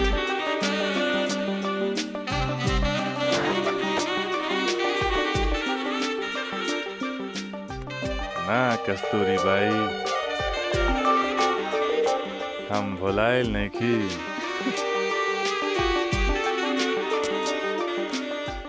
वो तो बस हमार शादी होके वाला बा। ओकरे तैयारी खातिर हम अपना माई के संगे खरीदारी में बिजी रही। फुर्सत पाते तहरा लगे आ गई नहीं। अच्छा एगो बात बतावा, कौनो बेहतरीन डांसर बा हमरा बियाह में नाचे खातिर? बानो एगो नया परिंदा बा। हाँ।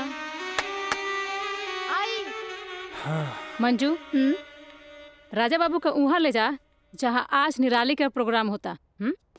आई जाए।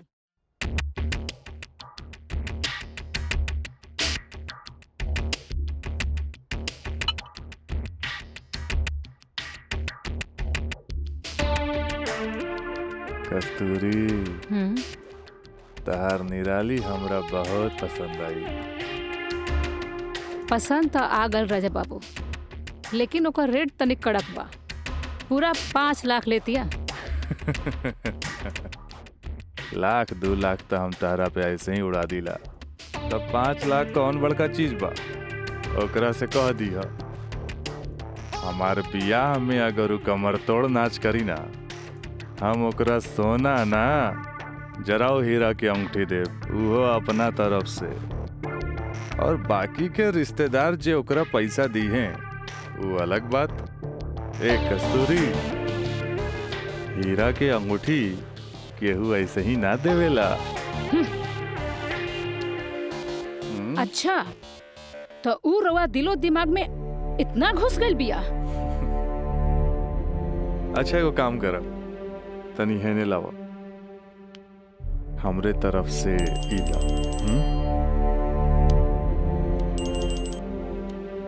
हाँ डैडी, का बात बा? तू जहाँ बाड़ा जल्दी से चल आवा। ठीक बा, हम अभी आवता नहीं।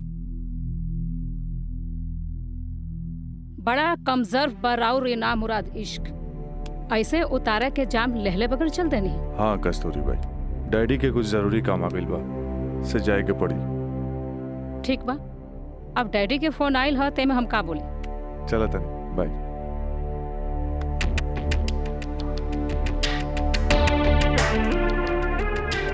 हीरा के अंगूठी तो दे गई, लेकिन तेरा दिल में गड़ल निराली के तीर निकाले के पड़ी।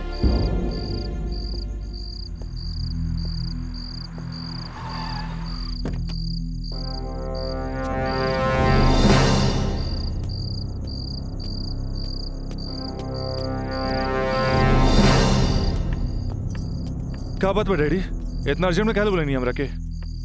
राजा, हाई हम का देखा तानी? कौन लेखी बिया काजल? अपना मुंह में करखा लगावे खातिर ओकरा से बियाह कर लेला और फिर ओकरा वही छोड़ के भागीला। अब वो अपना हक मांगतिया। बाबूजी, हम ऐसा कौनो लड़की के नहीं जानत। ए माई माई माई, देखा था इसको कैसे झूठा इल्जाम लगावता है हमरा ऊपर ही। राउर का दिमाग खराब हो गइल बा। अरे जे हमरे लड़किया के ऊपर लांछन लगावत बानी।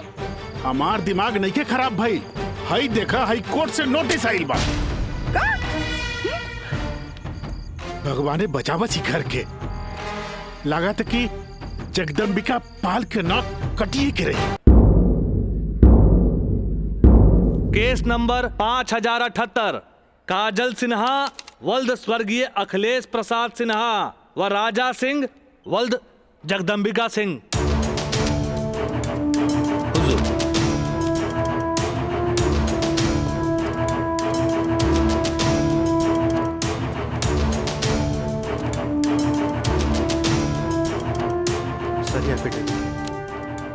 केकर? गवाहन के। अच्छा ठीक है, चल बेटा। मिलॉर्ड, असल में ये एक अमीर आदमी के प्रताड़ित करे वाला केस है। साथ में पढ़े वाला 2 बालिग दोस्त के आपन मर्जी से हम बिस्तर होए के केस है। I object milord. हमार फाजिल दोस्त एकदम बेकार का बात कर रहल बड़न।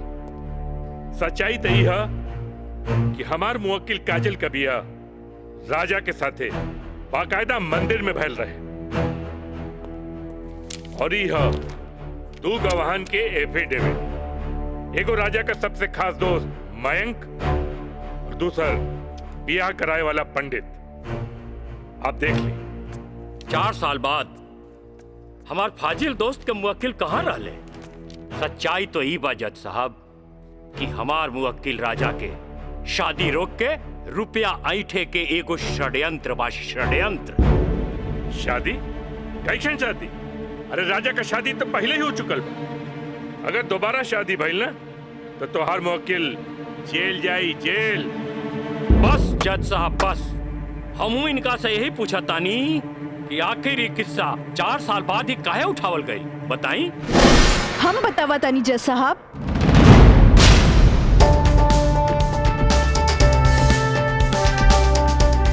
हम बताई।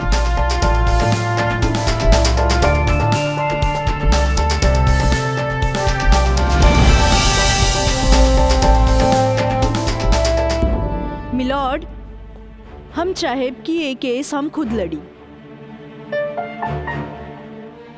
ई रहल हमार बार ऑफ अटॉर्नी के रजिस्ट्रेशन।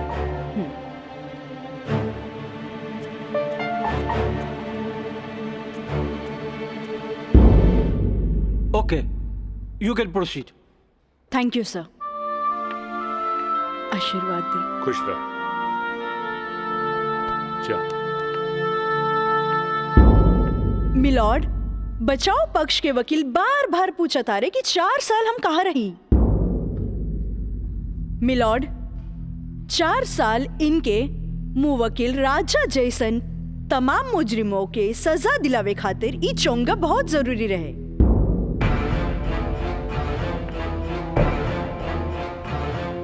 मिस्टर हैदर काज़मी साहब, अब समझ में आयल कि 4 साल हम कहाँ रही कि और डिटेल बतावे के पड़ी। तो मिलॉर्ड, हम केस के स्टडी खातिर हमरा के कुछ समय चाहिए। हाँ,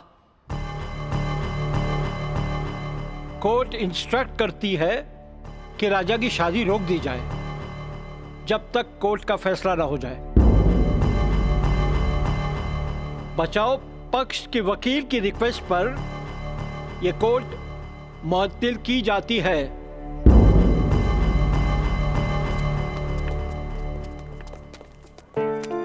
बहुत सही किया। देख के घबरा गई,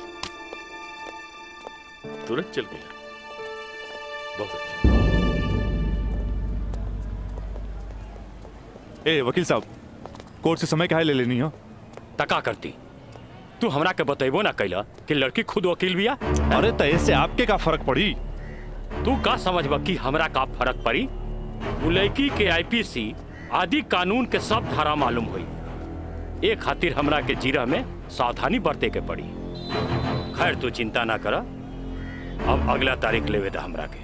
वकील साहब, अगला तारीख रहुआ जल्द से जल्द ले लिहल जाओ और रहुआ पैसा के चिंता एकदम न करब। हम पैसा के चिंता ना करब, अगला तारीख जल्दी ले ले हम। चलो चलो बाबूजी, चलो चलो।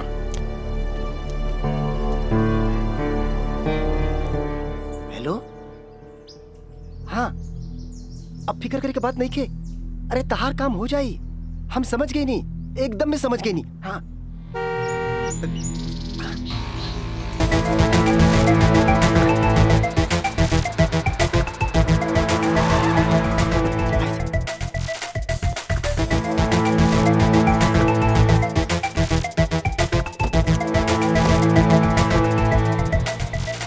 हटा ना, ये पाइप पे कर दिया अबे। रखा था नहीं। हाँ,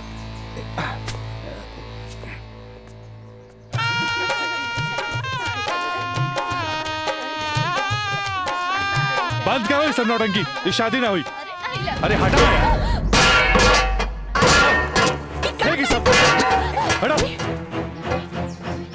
ऐसे ना शुभ बात काहे करता रहा? हम सही कहा था नहीं भाई, अभी भी आना हुई। अरे ही का? अरे तो हर दिमाग खराब हो गई लगा। बियाह करे से पहले हमरा से पूछ लेना रहा का? आए का जरूरत है ऐसा बियाह करे के? का करती? वैसे ना मानत रहे तम कानून से बचे के खातिर बियाह के नौटंकी कर देनी। तो जाके ओकरा बुला करके घर लिया बा। अरे बाबूजी अगर ऐसा ला के खड़ा कहीं नू तो ऐसा कितना पतों से तारी घर भर जाई बुझाइल। तो फिर का करबा तू? अब हम देखे हमरा का करे के बा। बहुत हो गई, बहुत हो गई। देखा देख रहा लू ना तू? एकर दिमाग चल गई बा।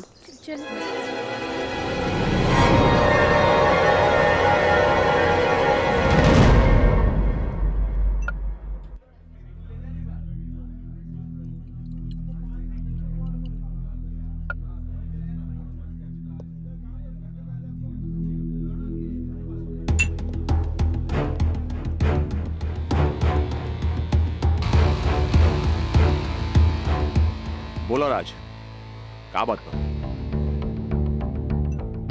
पहले पेक तब भी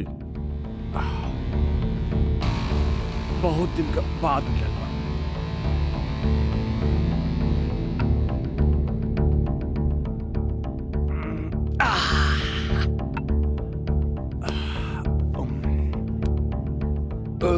अब बतावा का बात बा? मयंक,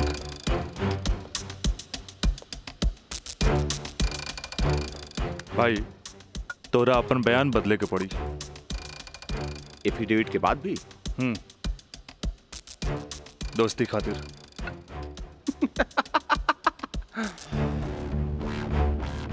अब बयान देने का कीमत काजल 50 लाख लगल गया। बयान बदले के बाद बयान बदले का कीमत 1 करोड़। 1 करोड़? यस, 1 करोड़। कहे से कि हमरा काजल से ब्याह करके सेटल भी होके के बाद, और हम तोरा जैसा अमीर तो नहीं की। और हाँ, अगर डीलिंग मंजूर होके तो तारीख से पहले आ जाइए। अच्छा, हम चलत नहीं।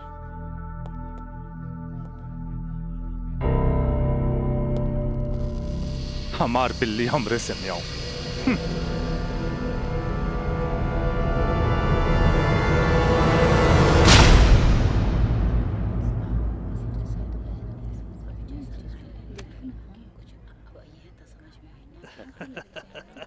आज हम ही जीतब। केस बहुत बढ़िया बा। Order order. बचाव पक्ष अपनी बात रख सकते हैं। योर ऑनर, बचाव पक्ष के हमार मुवक्किल राजा के हम कटघरा में बुलावल चाहब। ओके, यू कैन।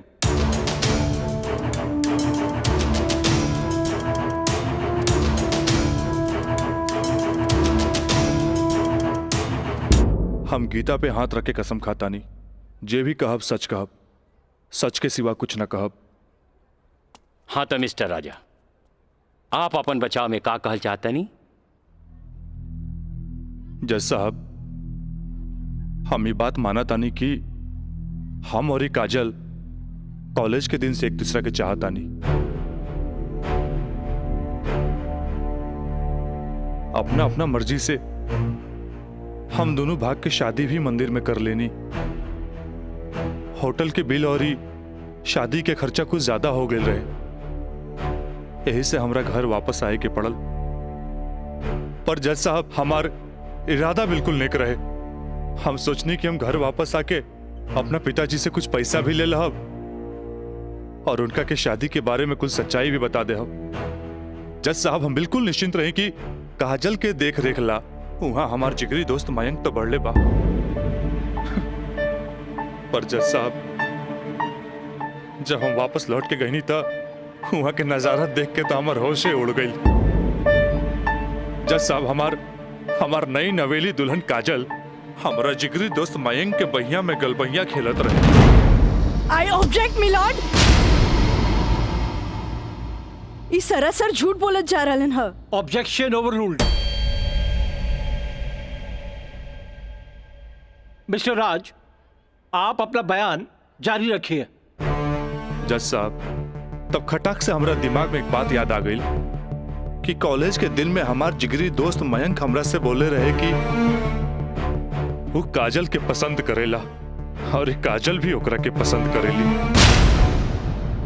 पर जज साहब, हम सीधा साधा आदमी हो मेरा तेकरा देवर और भाभी के मजाक के रिश्ता समझ लेनी। लेकिन जज साहब ई सरासर झूठ बोलने जा रहल बारन। I object milord. हमार दरख्वास्त बा वकील साहिबा से कि इनका जे कुछ भी कहे के बा बुलैला पे कटघरे में आके कही है।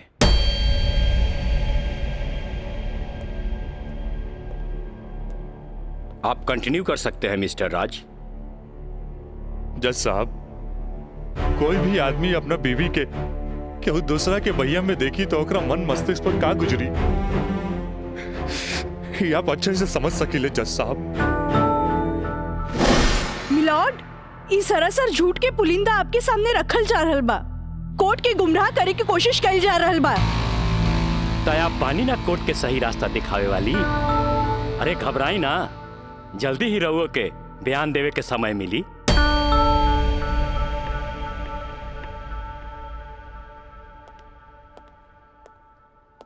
यू कंटिन्यू मिस्टर राज।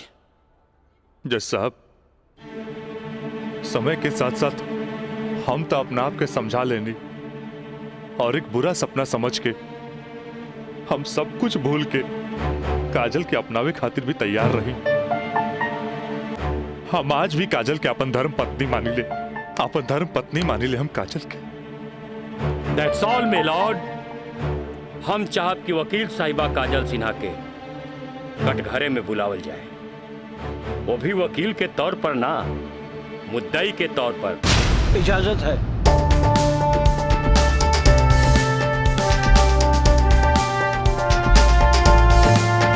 जाइए आप बैठिए। हाँ तो काजल सिन्हा जी, हम चाहत कि आपन प्रेम कहानी अपने ही जुबान से बयां करी। जज साहब, ये बात सच है कि हम राज से प्रेम करे लगनी। मतलब ई कि और पहले केहू से प्रेम करत रहनी, बाद में राज से प्रेम करे लगली? जी ना, पहले हम राज से नफरत करत रही, बुझनी? अच्छा अच्छा, तो नफरत प्रेम में बदल गई? जज साहब, हम अपन मर्जी से ब्याह खातिर राजी हो गई नी और माई बाबूजी के बिना बतैले ब्याह कैनी, जे बहुत बड़ भूल रहे। ब्याह कैनी तो सुहाग रात तो मनैले होई बुना। आई बताई, मर्जी से कि बिना मर्जी से मनैले रहलू? वकील साहब, दुनिया की हर लड़की जब अपन मर्जी से ब्याहली तो उस सुहाग रात भी अपन मर्जी से ही मनावेली ना। हम ए से पूछत रही कि जब सुहाग रात मनावत रहलू तब बगल के कमरा में राज के दोस्त मयंक रहलन ना।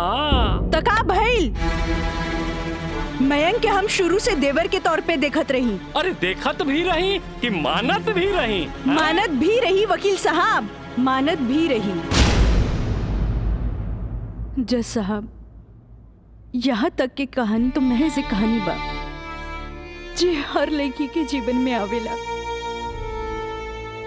बाकी सेक्शन 420 तो यहाँ से शुरू हो गई कि एगो पति विश्वास में लेके अपन पत्नी के देवर के संगे छोड़ के चल जाला और उहे देवर अपन भाभी के इज्जत के तार तार करे में हर मुमकिन कोशिश लगा देला।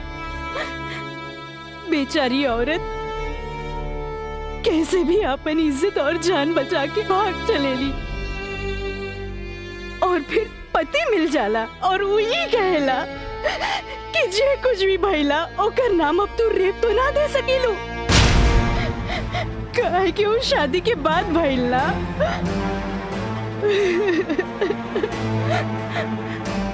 और रहल बात शादी के, तो तू सो कॉल्ड देवर से कर सकेलू,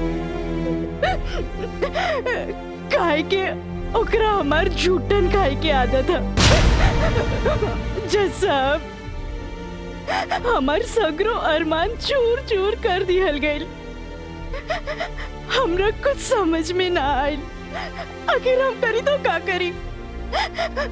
हम परिवार से मजबूर हो गए नी जज साहब। हमरा जुट्टन बना देल गए।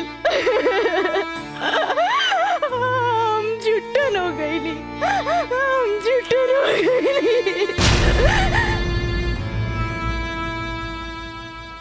मिलॉर्ड, अब इनका मेलोड्रामा झूठ हो या साच, इससे साफ जाहिर होला ई जूठन कहां बारी। जबकि हमार मुवक्किल मिलॉर्ड एक झूठा सपना समझ के इनका के अपनावे खातिर तैयार बा। इतना ही ना मिलॉर्ड, हमार मुवक्किल के पिताजी जगदम्बिका पाल जी एक लिखित बयान में मिलॉर्ड इनका के बहू बनावे खातिर तैयार बाड़े। इली काजल, जबकि राज, उसके परिवार और यहाँ तक कि उसके पिता भी तुम्हें एक्सेप्ट करने के लिए राजी है, फिर तुम्हें क्या प्रॉब्लम है?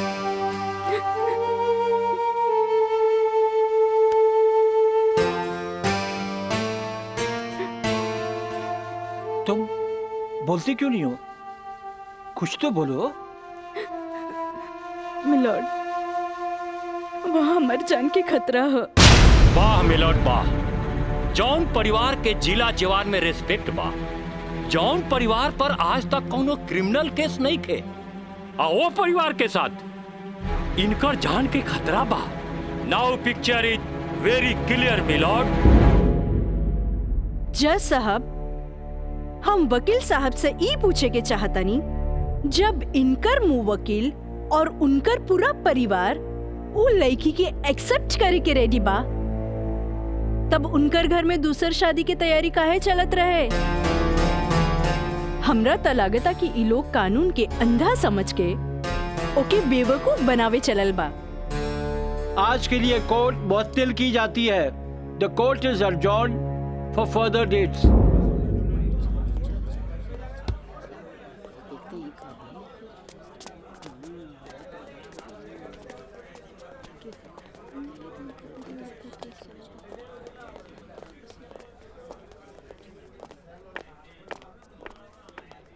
वकील साहिबा, अरे वाह, तू तो बड़ा चालाक बड़ू हो। एफिडेविट करवा के मैं के तू अच्छा यूज कैलू। आपके के कह दलस कि कोई वकील के सबूत इकट्ठा करे खातिर चालाक ना होके के चाहिए? बाकी चालाकियों में भी हम तोहर बापे निकला। और अगला डेट में दूध में ऐसा पानी मिलाई, देखते रह जाओ। चलो बाबूजी। देखो काजल जी, कल कोर्ट में उनके वकील ने जो बहस की, ये एक केस है 99 दिल्ली का। तुम्हारे केस से बहुत कुछ मिलता जुलता है। जी सर। और इसमें उसके पक्ष में फैसला हुआ था। मैं इसको अंडरलाइन कर दे रहा हूँ। ओके। हाँ। तो ये पॉइंट जो है, ये पॉइंट ध्यान से पढ़ लेना। जी सर। और कल तुम्हारी बहस में ज्यादातर ये बातें होनी चाहिए। ओके। समझ गए ना मिथिलेश जी? थोड़ा ध्यान रखना, ये सारे पॉइंट्स इसके दिमाग में बैठ जाने चाहिए, क्योंकि सारी बहस इसी पर होनी है। जी। कल की बहस बहुत इंपॉर्टेंट है। जी सर। ये बुक ले जाओ, अच्छी तरह से इसकी स्टडी कर लेना। जी सर। ठीक है, जाओ बेटा। Thank you sir. God bless.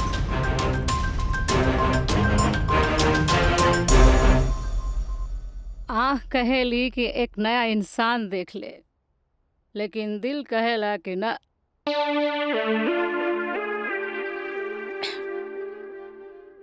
कि वह शख्स एक दिन लौट के जरूर आए।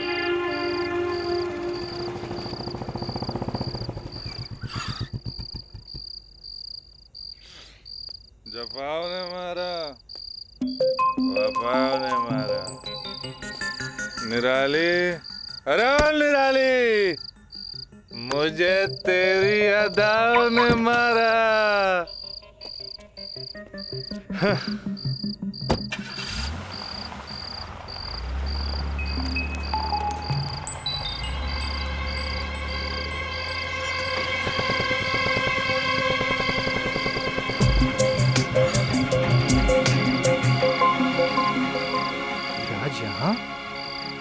प्रोस्टिट्यूट एरिया में?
कैमरा अब जाए भी और जल्दी आई। ठीक बा।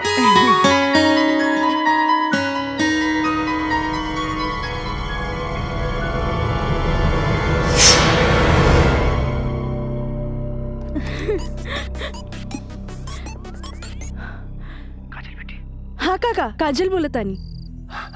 काजल बिटिया, काम हो गई। काम हो गई काका?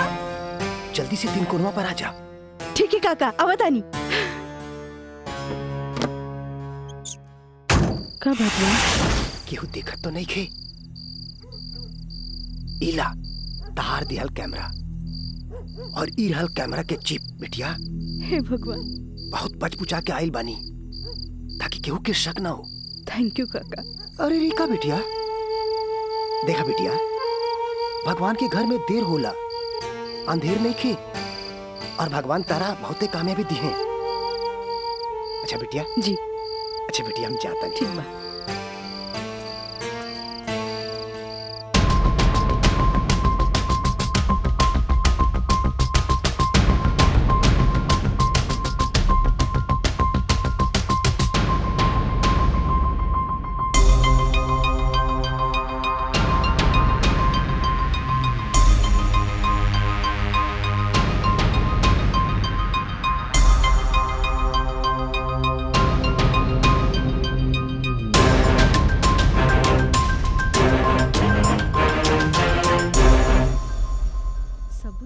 दे देनी। हाँ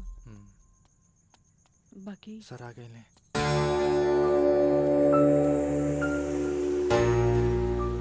प्रणाम सर। खुश रह काजल। वो लोग समझ ले रहन की तमाशा होई, बाकी तू चुप रह के बाजिए पलट देलू हैं। तू जौन भी सबूत हमरा के देले रहलू, हम सब स्टडी कर ले बहुत सही है। I am proud of you बेटा। Thank you sir. God bless you. Mithilesh ji, कल कोर्ट पे मिले चाहिए। ठीक बा सर। ठीक। चलो। प्रणाम सर।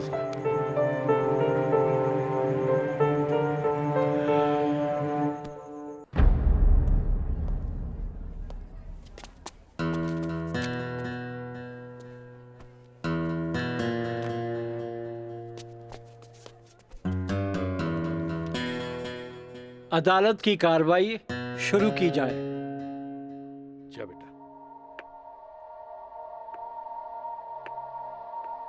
मिलॉर्ड, असल में ई केस एगो अय्याश अमीर आदमी के अय्याशी के केस है। साथ में पढ़े वाली छात्रा के अपन अय्याशी के जाल में फंसा के ओकर असमत से खेले के केस है। I object milord.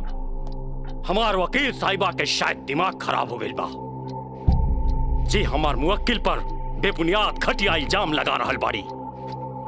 मिलॉर्ड, जेकरा ई घटिया और बेबुनियाद इल्जाम कहतारे ओकर बुनियाद हा। हम चाहे कि इनकर मुवक्किल राजा के कटघरे में बुलावल जाए। इजाजत है।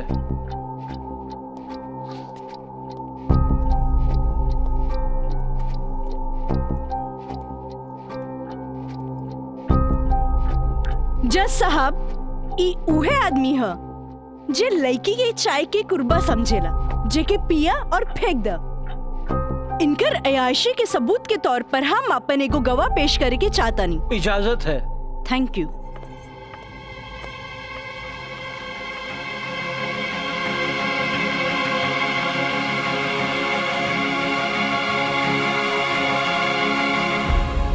जज साहब, इस शहर के जानल मानल तवाइफ कस्तूरी बाई ह। हाँ त कस्तूरी बाई, ई जे सामने कटघरा में खड़ा बाड़न, का आप इनकरा के पहचाने ली? अरे इनकरा के कैसे न पहचाने? ई तो हमार पुराना ग्राहक राजा हवन। Good, thank you. अब जा सकेनी। हाँ तो जज साहब। I object milord. हमार वकील साहिबा हमार पर्सनल क्लाइंट के केस के रुख के बदलल चाहता रही। आखिर ई केस के ई बात से का वास्ता? वास्ता हाँ जज साहब, वास्ता हाँ। जॉन परिवार के रिस्पेक्ट के गुणगान हमार वकील साहब करत आ रहल बारन, वो परिवार के एक लौता बेटा के चरित्र से वास्ता कैसे ना रही? बताइए जज साहब। अब हम अपन अगला गवाह राजा के कॉलेज के प्रिंसिपल एनके गॉड के पेश करे के चाहता नहीं। इजाजत है। Thank you. प्रिंसिपल श्री एनके गौड़ हाजिर हो।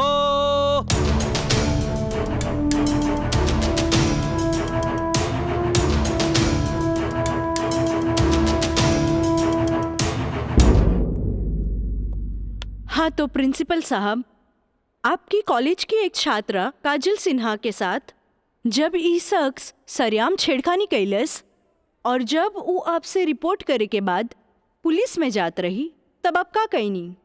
हम ओकरा के पुलिस में जाए से रोकनी और राज के हिदायत देनी कि आपन आदत से वो बाज आवे, काहे कि हम ना चाहत रही कि रसूखदार परिवार पर कोई आँच आवे। Thank you. नोट किया जाए मिलॉर्ड। रसूखदार सुनल गई ना जज साहब? हमार वकील साहब के हिसाब से जॉन परिवार पे एक भी क्रिमिनल केस ना हुई भी तो कैसे? खैर, अब हम सबूत के तौर पर इस रसूखदार परिवार के एक लौता बेटा के जिगरी दोस्त मिस्टर मयंक के पेश करे के चाहता नहीं। इजाजत है। गवाह मयंक हाजिर हो।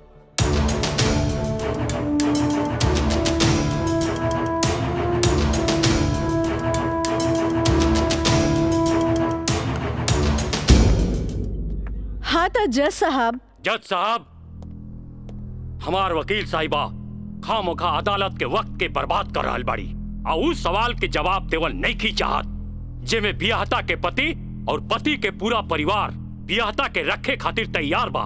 तही बात में कौन जान के खतरा बा? बियाहता ई शख्स उहे आदमी बाड़न जेकर मदद से शादी जैसन पवित्र बंधन के आड़ में कानून के धोखा देवे के साजिश रचल गई, जेकर रचयिता बाड़े मिस्टर राजा और साथ देवे वाला बाड़े मिस्टर मयंक।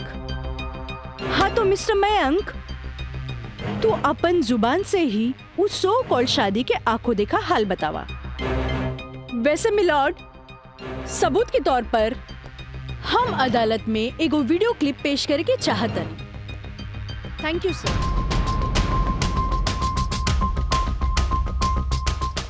ऑब्जेक्शन मिलॉर्ड, यहाँ कोनो टीवी शो नहीं खे। अखामोखा वकील साहिबा हमनी के और अदालत के वक्त के बर्बाद कर रहल बाड़ी।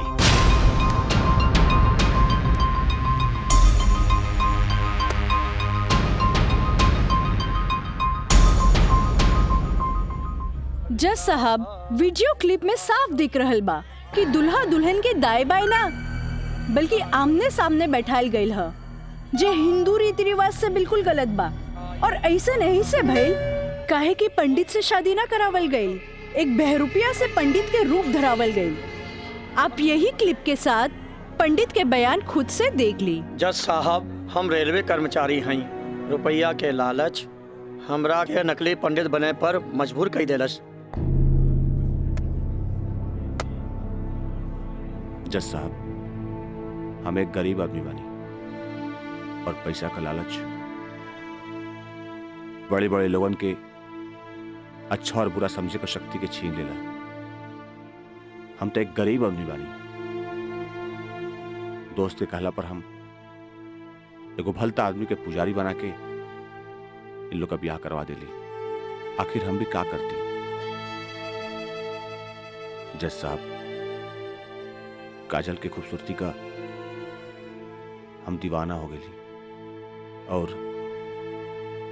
काजल के पावे खातिर हम समाज और कानून के हर सीमा के भी लांग गईली। हाँ तो जज साहब, हमार दूसरा वीडियो क्लिप देखी जे ई साबित कर दी कि धारा 420 से शुरू हो करके धारा 376, 375, 362, 361, 120B के उ लड़की के साथ अंजाम देल गेल बा। और जज साहब लगे हाथ हमार दूसरा वीडियो क्लिप भी देख ली प्लीज।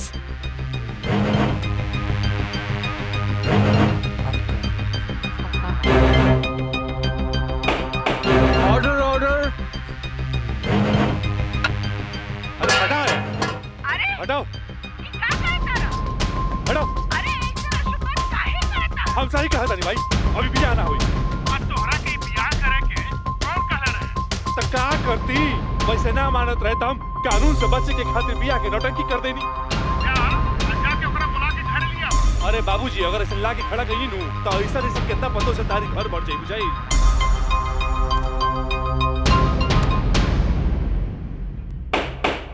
Order order. सारे गवाह और बयानात को मद्देनजर रखते हुए अदालत इस नतीजे पे पहुंची है कि मुजरिम का मकसद पहले से ही धोखाधड़ी से कहीं आगे था, क्योंकि उसका मकसद उस लड़की को धोखा ही नहीं देना था बल्कि उसके साथ शारीरिक संबंध स्थापित करना था। और यह भी साबित होता है कि मुलजिम ने बलात्कार को शादीशुदा जिंदगी को एक व्यवहारिक रूप देकर कानून को धोखा देने की कोशिश की है।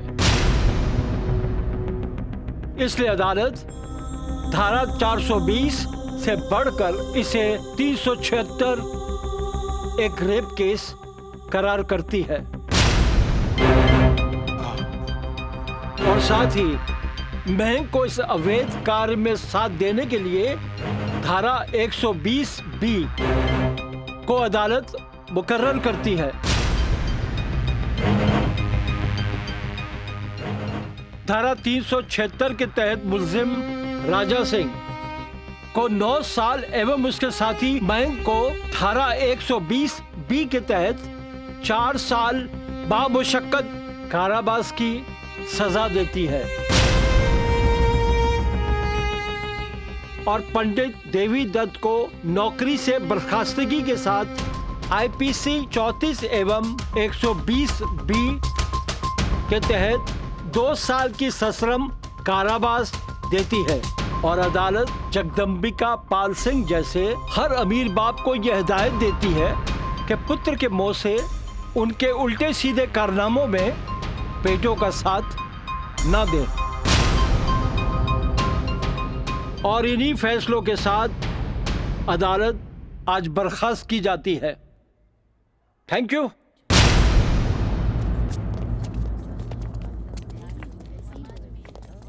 सर,